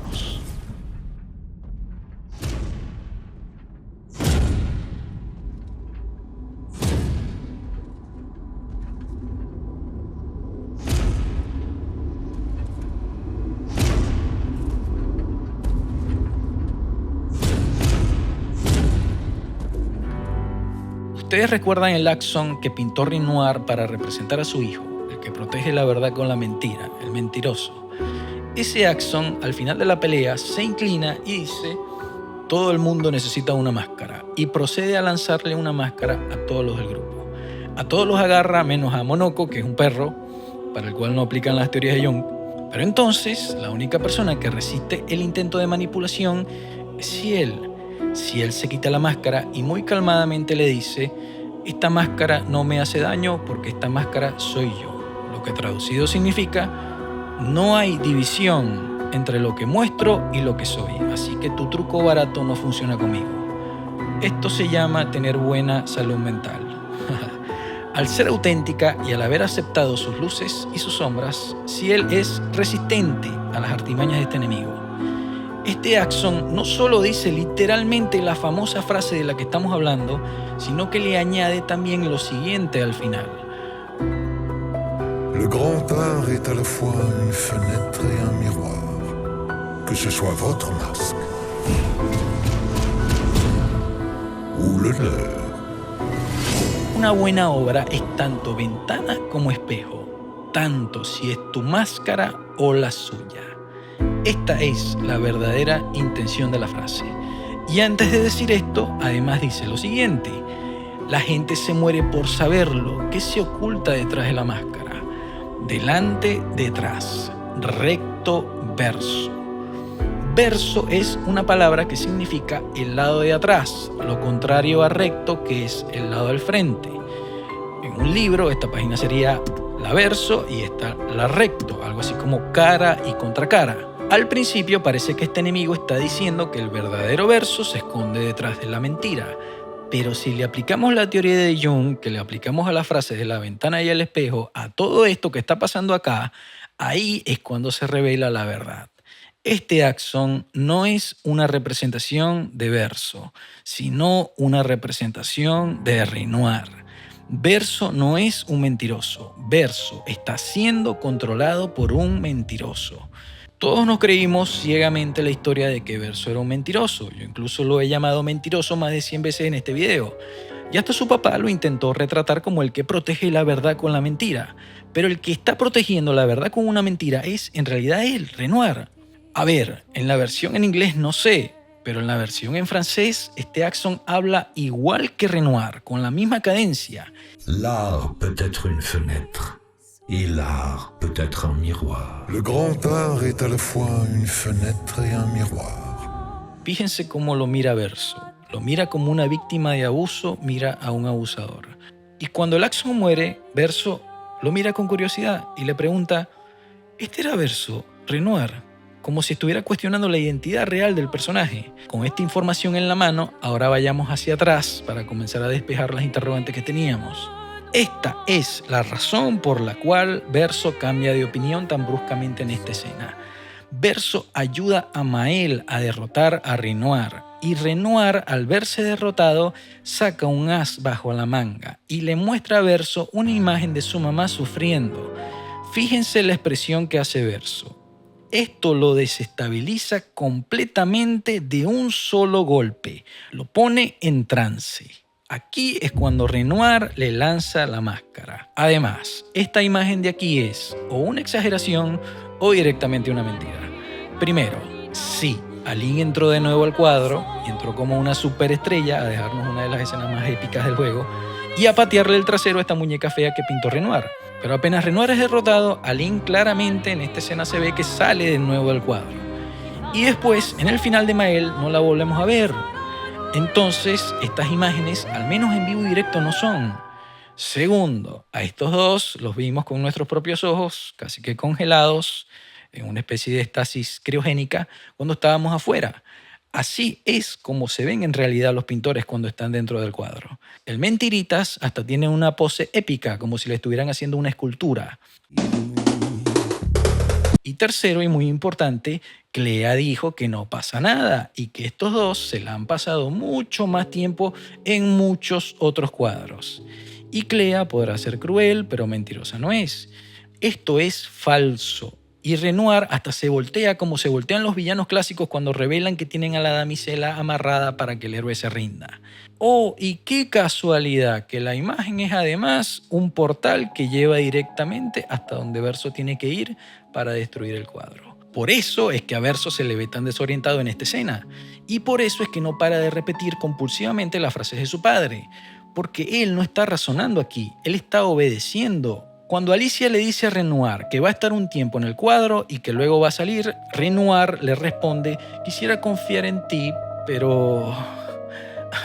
Y luego Verso le dice: le mentiste a tu padre, como si fuera algo gravísimo. Este tipo de frase se usa cuando queremos quitarle toda la credibilidad a alguien de un solo golpe. Y eso es lo que Renoir acaba de hacer.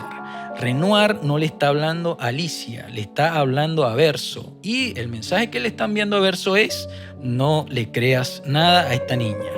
Y cuando una persona manipulada cree que todos mienten menos su amo, allí es cuando no hay vuelta atrás. Es como si el manipulado estuviera sordo. Y no solo sordo, también se vuelven mudos, porque los que están hablando no son ellos, sino el amo. Por eso fue que el Verso niño pasó de hablar con seguridad a dudar y después a quedarse mudo. Él está aquí haciendo lo que hay que hacer. ¿Quién está aquí? ¿Qué fue lo que pasó? Lo que pasó es que este fragmento del alma de Verso sigue siendo tan manipulable como el Verso original y Renoir sabe esto, así que fue a visitarlo y le comenzó a decir que el buen arte es un espejo y toda esa basura para así poder sugerirle luego que se autoborrara.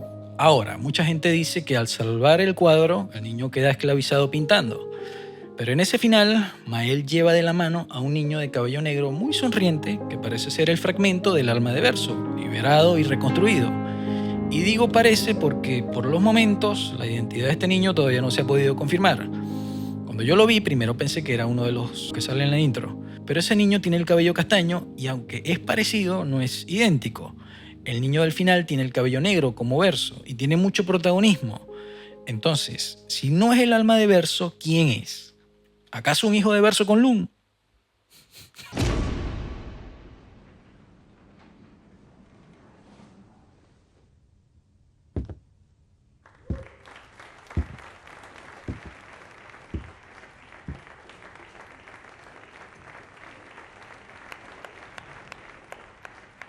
Bueno, ha llegado el momento. Por fin podemos responder la pregunta de por qué Verso aquí está molesto.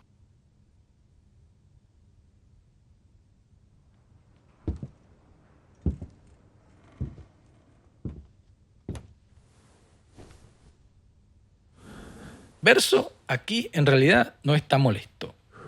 Verso lo que está aquí en realidad es traumatizado.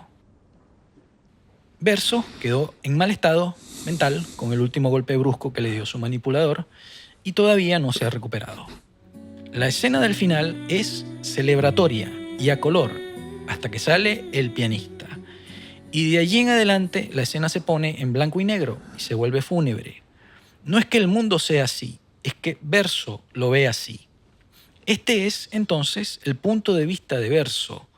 Y por unos instantes podemos ver y hasta sentir cómo ve y siente el mundo una persona que tiene los problemas de salud mental que Verso tiene en estos momentos. Fíjense esta cara que hace Ciel aquí. Esta cara a mí me eriza la piel. Ella quiere sonreír y aplaudir, pero sabe que Verso está mal y que está teniendo un colapso en pleno escenario. Ciel es muy empática y sufre por él. Ella siempre fue corriendo hacia él en todos los momentos en los que Verso la pasaba mal, pero Verso parece estar interpretando este gesto de una forma inquietante. Lung también está preocupada, pero el movimiento ligeramente antinatural que hace con los ojos es como si Verso estuviera pensando: son falsos, todos somos falsos. Es una especie de paranoia inducida por el trauma. Y luego llega el susto. Verso está visualizando a una Mael desfigurada, sumergida, atrapada en la pintura, como un reflejo de la imagen que le mostraron de su madre sufriendo. Pero aquí hay un detalle que lo explica todo. El golpe de piano, que suena como si Verso hubiera intentado tocar un acorde con la cara, ese acorde es en realidad el último acorde que se escucha en el tema musical de... ¿Adivinaron de quién? De Renoir.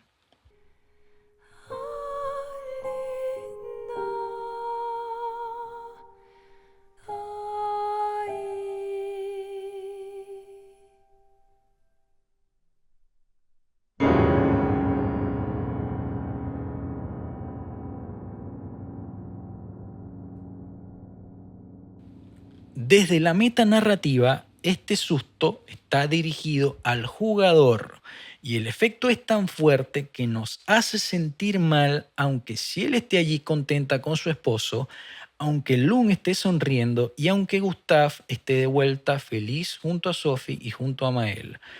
Ahora, lo que este acorde significa desde la narrativa interna de la historia es que el trauma que Renoir le infligió a Verso todavía está presente, no se ha curado.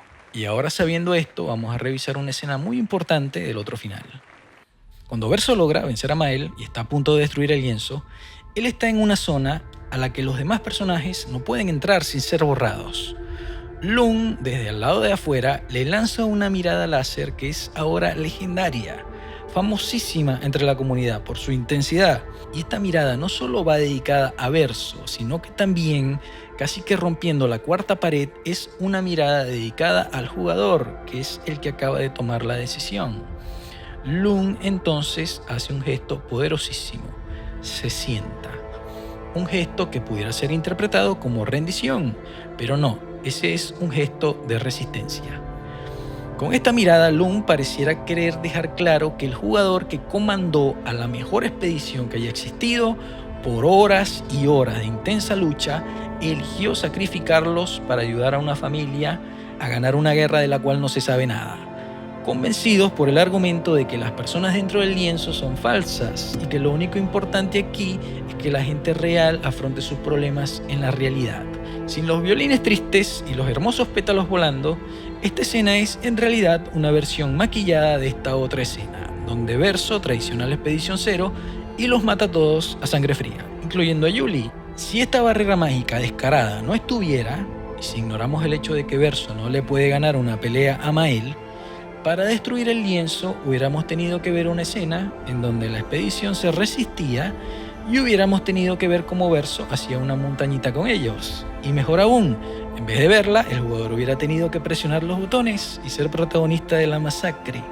Una escena así sería demasiado obvia. Se caería la mentira de que este final es un final bueno. Entenderíamos que algo anda mal con Verso y nos negaríamos a participar. Por eso el final es como es, con una pared mágica, con pétalos y con abracitos, para que el jugador quede satisfecho con la elección catastrófica que acaba de tomar. Por eso es que Lune se sienta. Ella está allí sentada esperando a que el jugador haga la tarea y entienda lo que acaba de elegir. Es más, Lune está esperando allí a que, si no la han visto, se vean las precuelas de Star Wars, porque allí explican todo lo que está pasando aquí. En esas películas también hay un joven muy talentoso con problemas emocionales, que también es víctima de un viejo mentiroso que lo asusta, induciéndole pesadillas, que logran romper muy fácilmente su mente para así poder manipularlo. Anakin pasa de estar un minuto así a inmediatamente estar así. Bajo un trance implacable, Anakin es usado para provocar el apocalipsis y no duda en matar a todo el que se le atraviese, ni siquiera duda al intentar matar a la persona que más ama y que supuestamente quería más bien salvar. Al final del camino, Anakin se enfrenta al que es prácticamente su hermano, mientras repite frases que le dicta el viejo mentiroso. Por andar jugando con fuego, Anakin termina completamente quemado, y aunque no muere físicamente, sí lo hace de forma simbólica, llevando de ahora en adelante sobre su rostro la máscara que su amo ha elegido para él. Mucho tiempo después, Anakin recibe una oportunidad de la mano de su hijo y logra despertar del trance para liberarse con sus propias manos. Anakin muere siendo Anakin, sin la máscara, y sus últimas palabras para Luke son: tenías razón. ¿En qué tenía razón Luke? Luke intuyó correctamente que la verdadera personalidad, o como él lo llamaba, el bien en su padre estaba allí adentro atrapado. Anakin nunca fue Vader. Vader era solo una máscara que un manipulador le puso. Anakin fue manipulado de la misma forma en la que manipularon a Verso, solo que en las películas muestran lo que está pasando, mientras que en el juego no. Aunque Verso no tiene un hijo que lo ayude, lo que sí tiene es una hermanita menor. Y por la expresión que tiene Alicia aquí, ella está intuyendo en su hermano exactamente lo mismo que Luke logró intuir en su padre. La madre de Verso, Aline, también parecía que intuía algo en él. Y si pintó un retrato perfecto de su hijo, eso significa que así como está actuando dentro del lienzo, también actúa fuera del lienzo en la vida real. La familia del lienzo es un reflejo de la familia original. Y si esto es así, el Verso original no solo tenía también dificultades emocionales, sino que también fue manipulado. Y justo como pasó dentro del lienzo, afuera el que lo manipulaba lo engañó y lo envió a destruir a su familia, haciéndole creer que le estaba salvando. Mi teoría personal, que voy a compartir con ustedes, a ver qué opinan, es que Renoir fue el que envió a Verso a incendiar la mansión.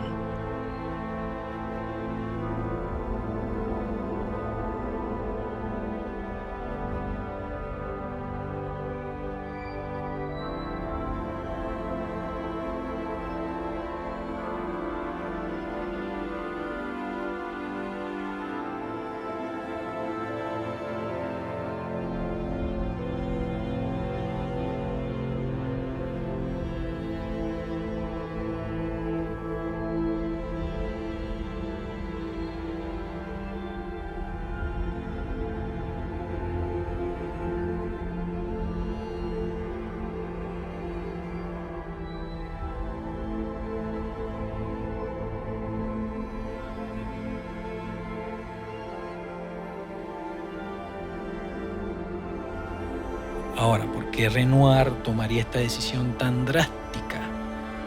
Pues las razones no las sabemos. Verso se las llevó a la tumba.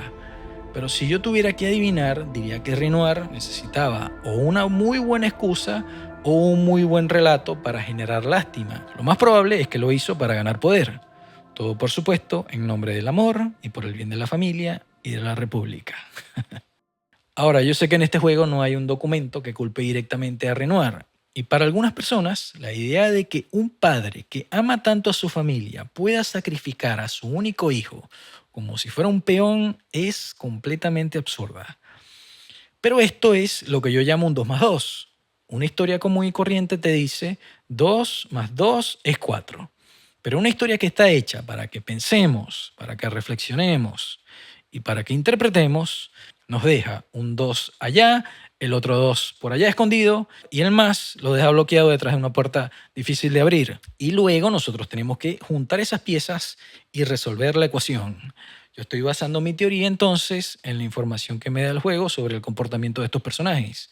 Y si esa información cuadra, el resultado debería cuadrar también. A mucha gente le gustó que Renoir no fuera un villano clásico, sino más bien un padre que impone su voluntad para poner orden en casa. Ah, pero es que no es tan malo, es bueno, es un padre de familia preocupado. Entonces, toda esa luz paterna nos enamora tanto que terminamos encandilados y no vemos las mentiras que están allí a simple vista. Renoir es un villano complejo que no actúa desde la crueldad clásica, sino desde una lógica torcida de protección, control y justificación moral que está oculta por la mentira. Enfrentarnos a un manipulador es algo muy delicado, porque ellos suelen usar como armas frases que son bonitas y profundas, a las que es muy difícil verles el verdadero trasfondo. Y es por eso que estos individuos son tan peligrosos. Vuelvan a jugar este juego prestándole mucha atención a todo lo que este personaje dice y hace. Y todo va a estar allí. No lo estoy inventando yo, todo va a estar allí. Ahora, aunque Renoir sea un mentiroso y un manipulador, ¿por qué sacrificaría a su hijo? A ver, la relación entre Renoir y Verso parece ser una versión amplificada de lo que ocurre cuando un padre manipulador descubre que su hijo es manipulable. Verso es el más vulnerable del grupo. Clean no es manipulable, Alicia es joven, pero ya está aprendiendo a no dejarse manipular, Y yo creo que el enamoramiento obsesivo que Renoir siente por Aline tiene que ver más bien con la fascinante habilidad que ella tiene para, según Renoir, manipular las emociones de los demás. El propio Renoir nos dice que Aline es la que más se parece a él y que ella, además, siempre lo anda dejando como un mentiroso. Renoir es un artista de la manipulación y él considera a Aline la persona más talentosa que hay en este arte.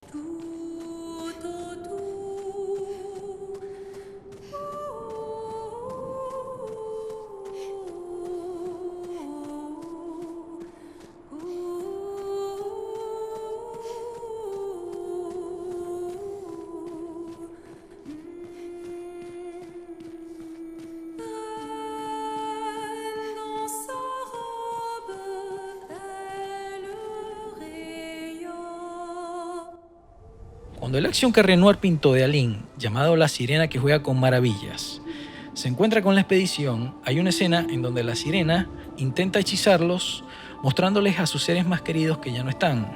Esto es lo que Renoir cree que Aline hace: pintar ilusiones y usar el amor como arma. Y ese poder a él le resulta intoxicante. En la escena, Lung ve a sus padres, Ciel ve a su esposo y a su bebé, Maël ve a Gustave, Monoko ve a su amigo Noko. Pero cuando la sirena se enfoca en Verso, ella no ve nada. Esto no es resistencia, es un bloqueo. La que debería salir enfrente de Verso inmediatamente es Julie. Él mismo dijo que su mayor deseo era que su mamá la trajera de vuelta a la vida, pero pareciera que la sirena no puede ver nada porque la manipulación de Renoir tiene al verdadero Verso bloqueado. Cuando este jefe está a punto de ser derrotado, le sube el volumen a la música para que todos sufran daño emocional y hasta el propio Verso cae. Todos caen, excepto Lung. Cuando la sirena se da cuenta que Lung está resistiendo el poder de su música, inmediatamente le tiende la mano. Al ver esta resistencia de Lung, la sirena no reacciona con desaprobación, sino con interés, con curiosidad, y la sube para observarla más de cerca, como si fuera la primera vez que ella ve a alguien así. La sirena se le acerca a la cara como diciéndole: muéstrame tu arte, y Lung le muestra. Lung es una guitarrista, pero no cualquier guitarrista.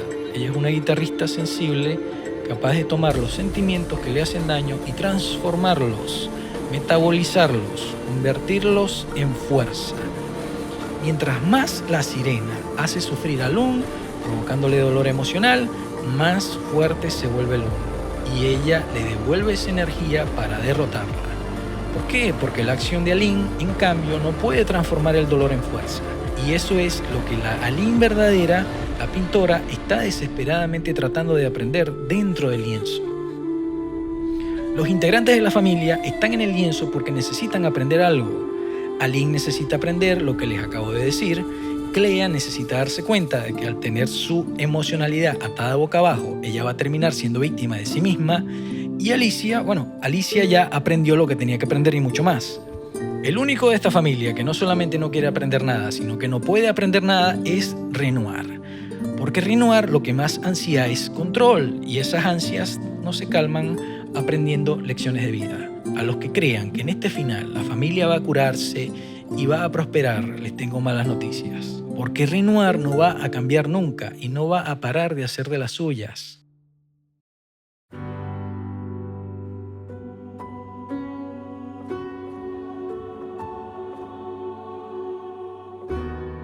Generalmente cuando una persona como Renoir es detectada, el foco no se pone en curarlo o en hacer que reflexione o en hacer que aprenda algo, sino en proteger a sus víctimas. Y lo primero que hace un individuo como Renoir en una situación como esta es culpar de lo que hizo a otra persona. Y por eso es que Alicia fue la culpable de la muerte de Verso. Una muerte que no es una excepción, sino más bien el desenlace lógico de un patrón de conducta. Un padre manipulador que ansía control empieza a ver a su hijo como un puente para alcanzar objetivos más importantes. Los padres manipuladores, además, usan a sus hijos como posesiones descartables. Y luego aparecen las justificaciones morales. Esto es horrible, pero es necesario porque la vida nos obliga a tomar decisiones difíciles. Ahora, en la biblioteca de la mansión, que está llena de objetos alusivos a Renoir, aparece varias veces y con bastante protagonismo unas Biblias que son de verdad y en inglés. Las Biblias están abiertas en el mismo punto todas. Las dos páginas que se ven no son completamente legibles, pero con mucho zoom se puede ver que la página impar comienza con un segmento que se llama la parábola de los talentos y termina en otro segmento llamado el complot para matar a Jesús. Y esa página impar termina donde dice: y cuando Jesús terminó de decir todas estas cosas, le dijo a sus discípulos, y allí se corta. Pero lo que sigue es: el Hijo del Hombre será traicionado para ser crucificado. ¿Esto es un adorno sin ninguna importancia o es una pista para que descifremos lo que pasó? ¿O acaso esto sugiere que Renoir sacó de la Biblia la justificación moral para sacrificar a su hijo por amor, justo como lo hizo también el Dios cristiano? Puede ser, pero también tenemos que dejar abierta la posibilidad de que esa Biblia sea un adorno sin importancia. Y que Renoir no sacrificó a Jesús, que digo a verso, y en ese caso tendríamos entonces que considerar por un momento a los supuestos culpables que están siendo señalados. En el juego nos dicen varias veces que los que incendiaron la casa fueron los escritores, y que todo esto fue culpa de Alicia por confiar en ellos. Los escritores son nombrados menos de 5 veces en el juego, pero solo eso bastó para que la gente se volviera loca y comenzaran a imaginarse el Clair Obscur 2, escritores contra pintores. A ver, yo creo que no hace falta estirarse tanto, porque a mí me parece que los escritores están en el juego y que están allí parados a simple vista. En su cuadro, Verso pintó a Esquier, pintó a Monoco, pintó a los Estrales y también pintó a una particular raza de criaturas mitad búho, mitad piedra, llamada los Grandis. Los Grandis son criaturas que a mí me recuerdan mucho a los Goron del Zelda, solo que estos, en vez de vivir en el fuego como los Goron, viven en el hielo. Los Grandis son tan pacíficos que se la pasan el día debatiendo, haciendo competiciones de poesía y aprendiendo a pelear un poco solo para defenderse. Estos, lo más probable es que sean una representación de los escritores. Al parecer Verso los conocía muy bien cuando era niño, eran cercanos y los consideraba tan amistosos que los pintó así, relajados, con barba, cultos. Es cierto que no se les ve con un libro en la mano, pero parece que el libro lo llevan pegados en la cara. Lo cierto es que Verso solo pintó en su cuadro a su peluche, a su perro, a los pinceles con patas y luego a estos, y los pintó con cariño. Entonces, cuando me dicen que los escritores son un sindicato de matones capaces de quemar una casa con gente adentro, hay algo que no me cuadra. Entonces, Verso murió porque Alicia es confianzuda. A Alicia no le gusta pintar, le gusta escribir, así que lo más probable, al igual que Verso cuando era niño, es que sintiera empatía por los escritores. ¿Y quién no va a sentir simpatía por los Goron de hielo? Pero en el juego, Maëlle no parece ser una chica ingenua ni confiada. Al contrario, es cerrada y callada, y la propia Clea se burla de ella porque no tiene amigos ni le gusta salir del cuarto. Entonces, nada cuadra. En el mensaje que la Alicia pintada le envió a Maëlle en forma de pesadilla, podemos ver la escena del incendio. Esto no parece ser un recuerdo, sino más bien una especie de reconstrucción. Pero aquí en esta escena no hay absolutamente nada, ni un solo detalle que nos indique que Verso entró corriendo a rescatarla. Al contrario, fíjense cómo la cámara se mueve. Verso está adentro del fuego, como si el incendio hubiera comenzado donde él estaba. Él está de pie, sin correr, de espaldas, calmado, y ella es la que está entrando en el cuarto. Cuando él se da vuelta, poco a poco, la expresión que tiene en la cara es de total calma. Fíjense cómo se tarda en hacer contacto visual. Aquí Verso está en un trance, hasta un poco sonriente está, y luego extiende la mano como invitando a su hermana a quedarse, y además le dice: «Estás bien», mientras se quema. No, Verso, no estamos bien. Esta escena de aquí es todo lo contrario a lo que dice el relato.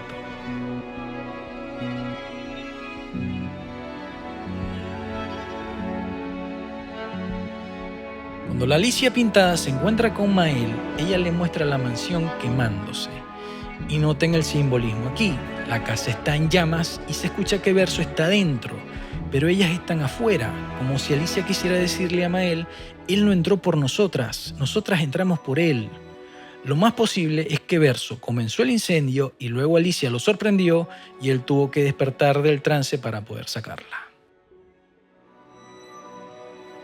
Si esto es así, ¿por qué Alicia no cuenta la historia de la forma correcta? Muchas veces el trauma severo causa que la persona bloquee el recuerdo. Y no sería la primera vez que este personaje pierde la memoria para que la sorpresa de la historia no se revele. Mi teoría es que mientras Alicia se estaba recuperando de sus quemaduras, Renoir instaló el relato de que esto era culpa de ella y de los escritores, y así se quedó. Y es por eso que la verdad ahora está tratando de salir en forma de pesadillas y de recuerdos reprimidos. Alicia es el chivo expiatorio de esta familia. Todas las familias tienen uno de estos. Por eso toda la culpa de todo lo que ocurre en esta familia cae sobre ella. Por eso es que hay tanta gente que piensa que Verso es un héroe que se sacrifica por su hermana, mientras que Alicia es una niña caprichosa a la que hay que ir a salvar de sí misma, cuando en realidad es lo contrario. Al impedir que Verso destruyera el lienzo, Alicia rompió el ciclo e impidió que su hermano cometiera la misma tragedia otra vez. Si no es por ella, Verso hubiera sido manipulado de nuevo y hubiera muerto de nuevo, destruyendo todo a su alrededor, como si este fuera el único destino que este personaje puede tener.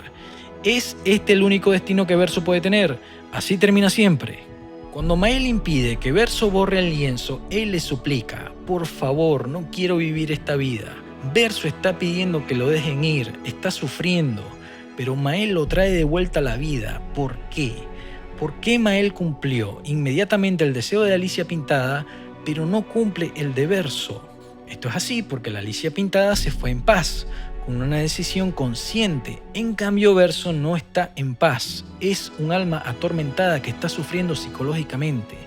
Mael lo trae de vuelta porque intuye que ese deseo de morir no es auténtico, es reactivo. Verso todavía está atrapado y alguien atrapado no está en capacidad de elegir su final con libertad. A él todavía le queda algo por hacer: liberarse. Mael lo primero que hace para comenzar a ayudarlo es quitarle la inmortalidad y le permite envejecer. Luego le cumple la promesa y le organiza un concierto para que haga lo que más ama y para que reciba el afecto del público.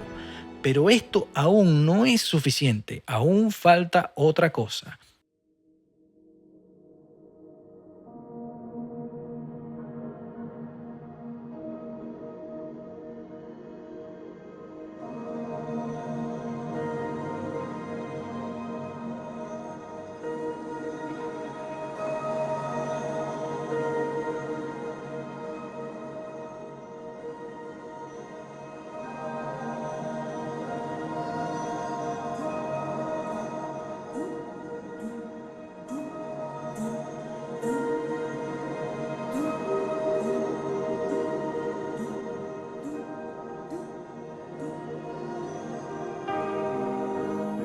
Cuando el Verso niño hizo el cuadro, pintó un pequeño refugio escondido que solo él conocía.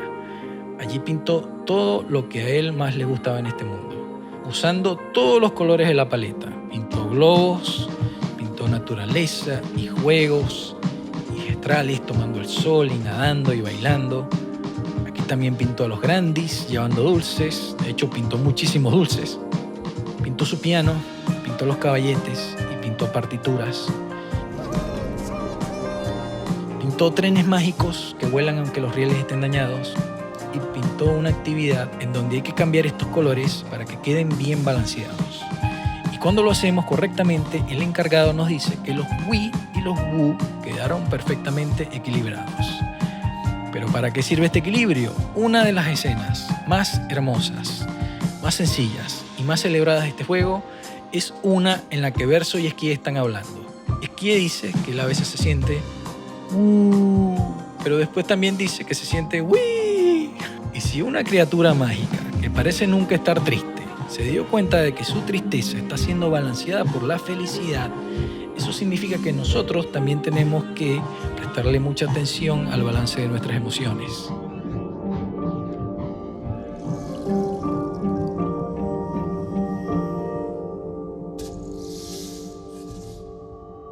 Jugar esto para mí fue abrumador, porque este refugio te hace sentir mucha alegría al ver lo maravilloso que era este niño, pero al mismo tiempo te hace sentir mucha tristeza por saber cómo terminó su historia. Escondido en este lugar, Verso pintó una casita en el árbol, y adentro de la casita él pintó mucho amor por su familia. Amor por su hermana Clea, que se esforzaba por poder ser la mejor pintora, mientras que a Verso no le hacía falta practicar y le sobraba más bien tiempo para molestarla a ella. Pintó mucho amor por su hermana Alicia, que todavía era una bebé. Pintó mucho amor por su madre, que estaba orgullosa de él por su gran talento para las artes. Y también pintó mucho amor por su padre, al que veía como héroe.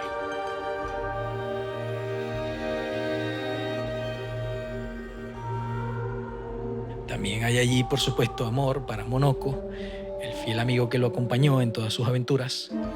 Y hasta hay un reloj en donde salen ambos dando vueltas.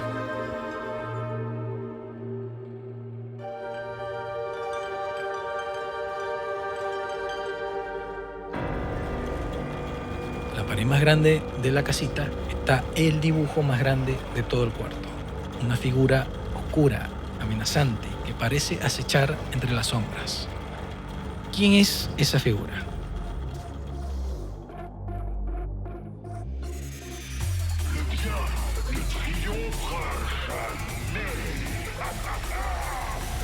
En la colina más alta del refugio hay una gran máscara de esquí. Y esa máscara tiene una grieta en la que solo se ve oscuridad hacia adentro. Al entrar por esa grieta nos encontramos con la figura oscura del dibujo, el vil Oskio, el más malo entre los malos. Aunque Oskio es muy divertido, él es en realidad la contraparte malvada de Esquie. El grupo lucha contra Oskio y cuando el grupo le gana la batalla, Oskio se molesta y amenaza con pelear de verdad. Y en ese momento, Verso y Esquie le piden a los demás que se aparten y se lanzan a luchar mano a mano contra él. Esto, que parece una bonita película dibujada por un niño con mucha imaginación, es en realidad psicología. La teoría que hemos estado aplicando anteriormente sobre las máscaras y las sombras, ahora vamos a aplicarla aquí. Todos tenemos una máscara y en esta dinámica Esquie representa la verdadera máscara de Verso. Su persona, su rostro, su identidad. Lo que él quiere mostrar al mundo. Un ser noble, amistoso, cariñoso, pero también fuerte y poderoso. Una persona que ayuda a los demás con su fuerza y que ofrece un abrazo siempre en el momento en el que más hace falta. Esquie es todo lo aceptado, lo integrado y lo consciente en Verso. Oskio, por otro lado, es la sombra de Verso. Todo lo reprimido, la ira, la agresividad, los celos, el egoísmo, el miedo, la altanería. Oskio es todo lo rechazado, lo no integrado, lo inconsciente en Verso. Entonces, Esquie y Oskio juntos son Verso.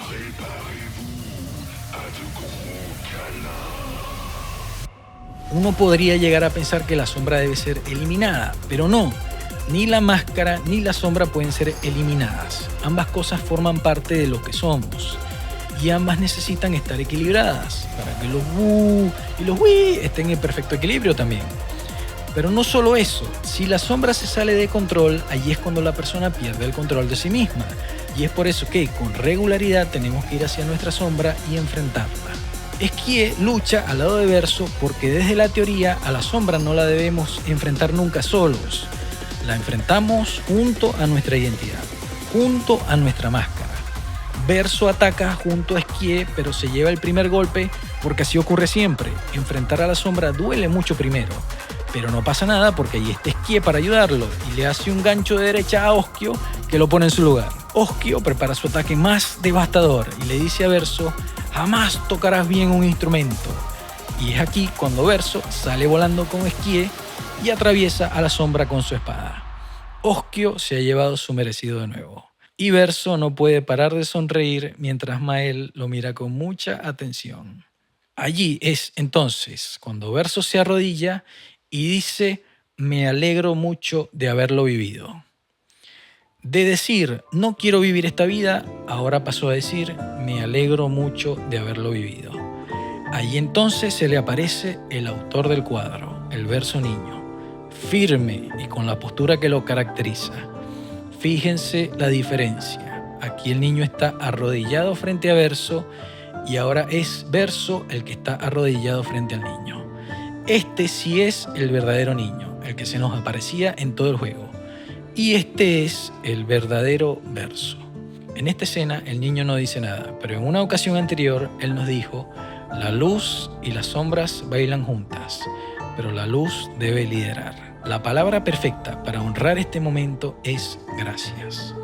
Y es con esta palabra con la que Verso se reencuentra y se reconcilia consigo mismo. Lo que Verso trágicamente no pudo lograr fuera del lienzo, lo acaba de lograr aquí adentro. Este enfrentamiento que acaba de ocurrir se llama la integración de la sombra.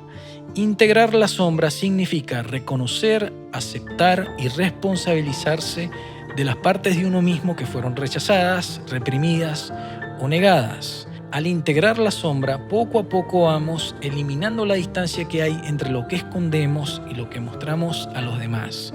Y así nos volvemos más auténticos. Y al ser más auténticos, nuestra identidad es más firme, más saludable, más fuerte, más genuina, como la de Ciel.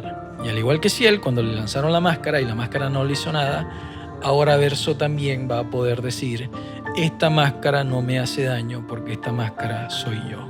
Afuera de la cueva está pintado un personaje que se llama Gestral, que mola muchísimo. Fíjense el simbolismo. Esquí de un lado, Osquio del otro. Y en su cara pintado el enfrentamiento que acabamos de presenciar. Y además el mismo cabello, para que no quede duda que estos símbolos están resonando para que el adulto no solo se reconecte con el niño, sino también para que recuerde algo que ya sabía hacer pero que en algún punto se le olvidó: a conocerse a sí mismo.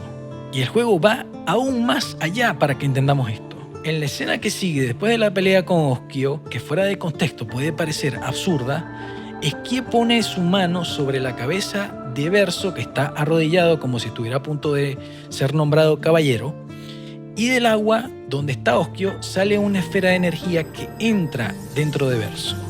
Verso entonces se transforma y aparece cambiado con la ropa de Osquio. Esto, para que no quede duda, significa que Verso ha integrado con éxito su sombra. La sombra ya no controla a Verso, sino que Verso controla su sombra. Su sombra ya no lo desestabiliza, ya no lo traiciona y no lo deja indefenso. Verso ha encontrado el balance perfecto entre los woo y los wii. Verso ha sanado. Verso por fin es libre.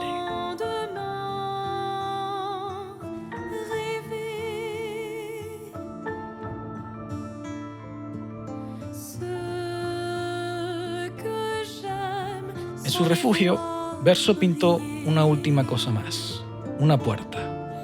La puerta pide que le lleven una torta para dejarnos pasar adentro a que recibamos el regalo más sincero. Cuando llevamos la torta, la puerta se abre y nos invita a pasar a la mejor fiesta de cumpleaños de todos los tiempos. Esta es una pequeña fiesta que Verso preparó para recibir a 5 personas. La fiesta está casi abandonada, pero ahí está, esperando todavía a recibir a esas 5 personas. Esas 5 personas nunca van a venir a la fiesta, y eso es triste, pero hay otras 5 personas que sí asistieron a la fiesta. Ciel, Loon, Monoko,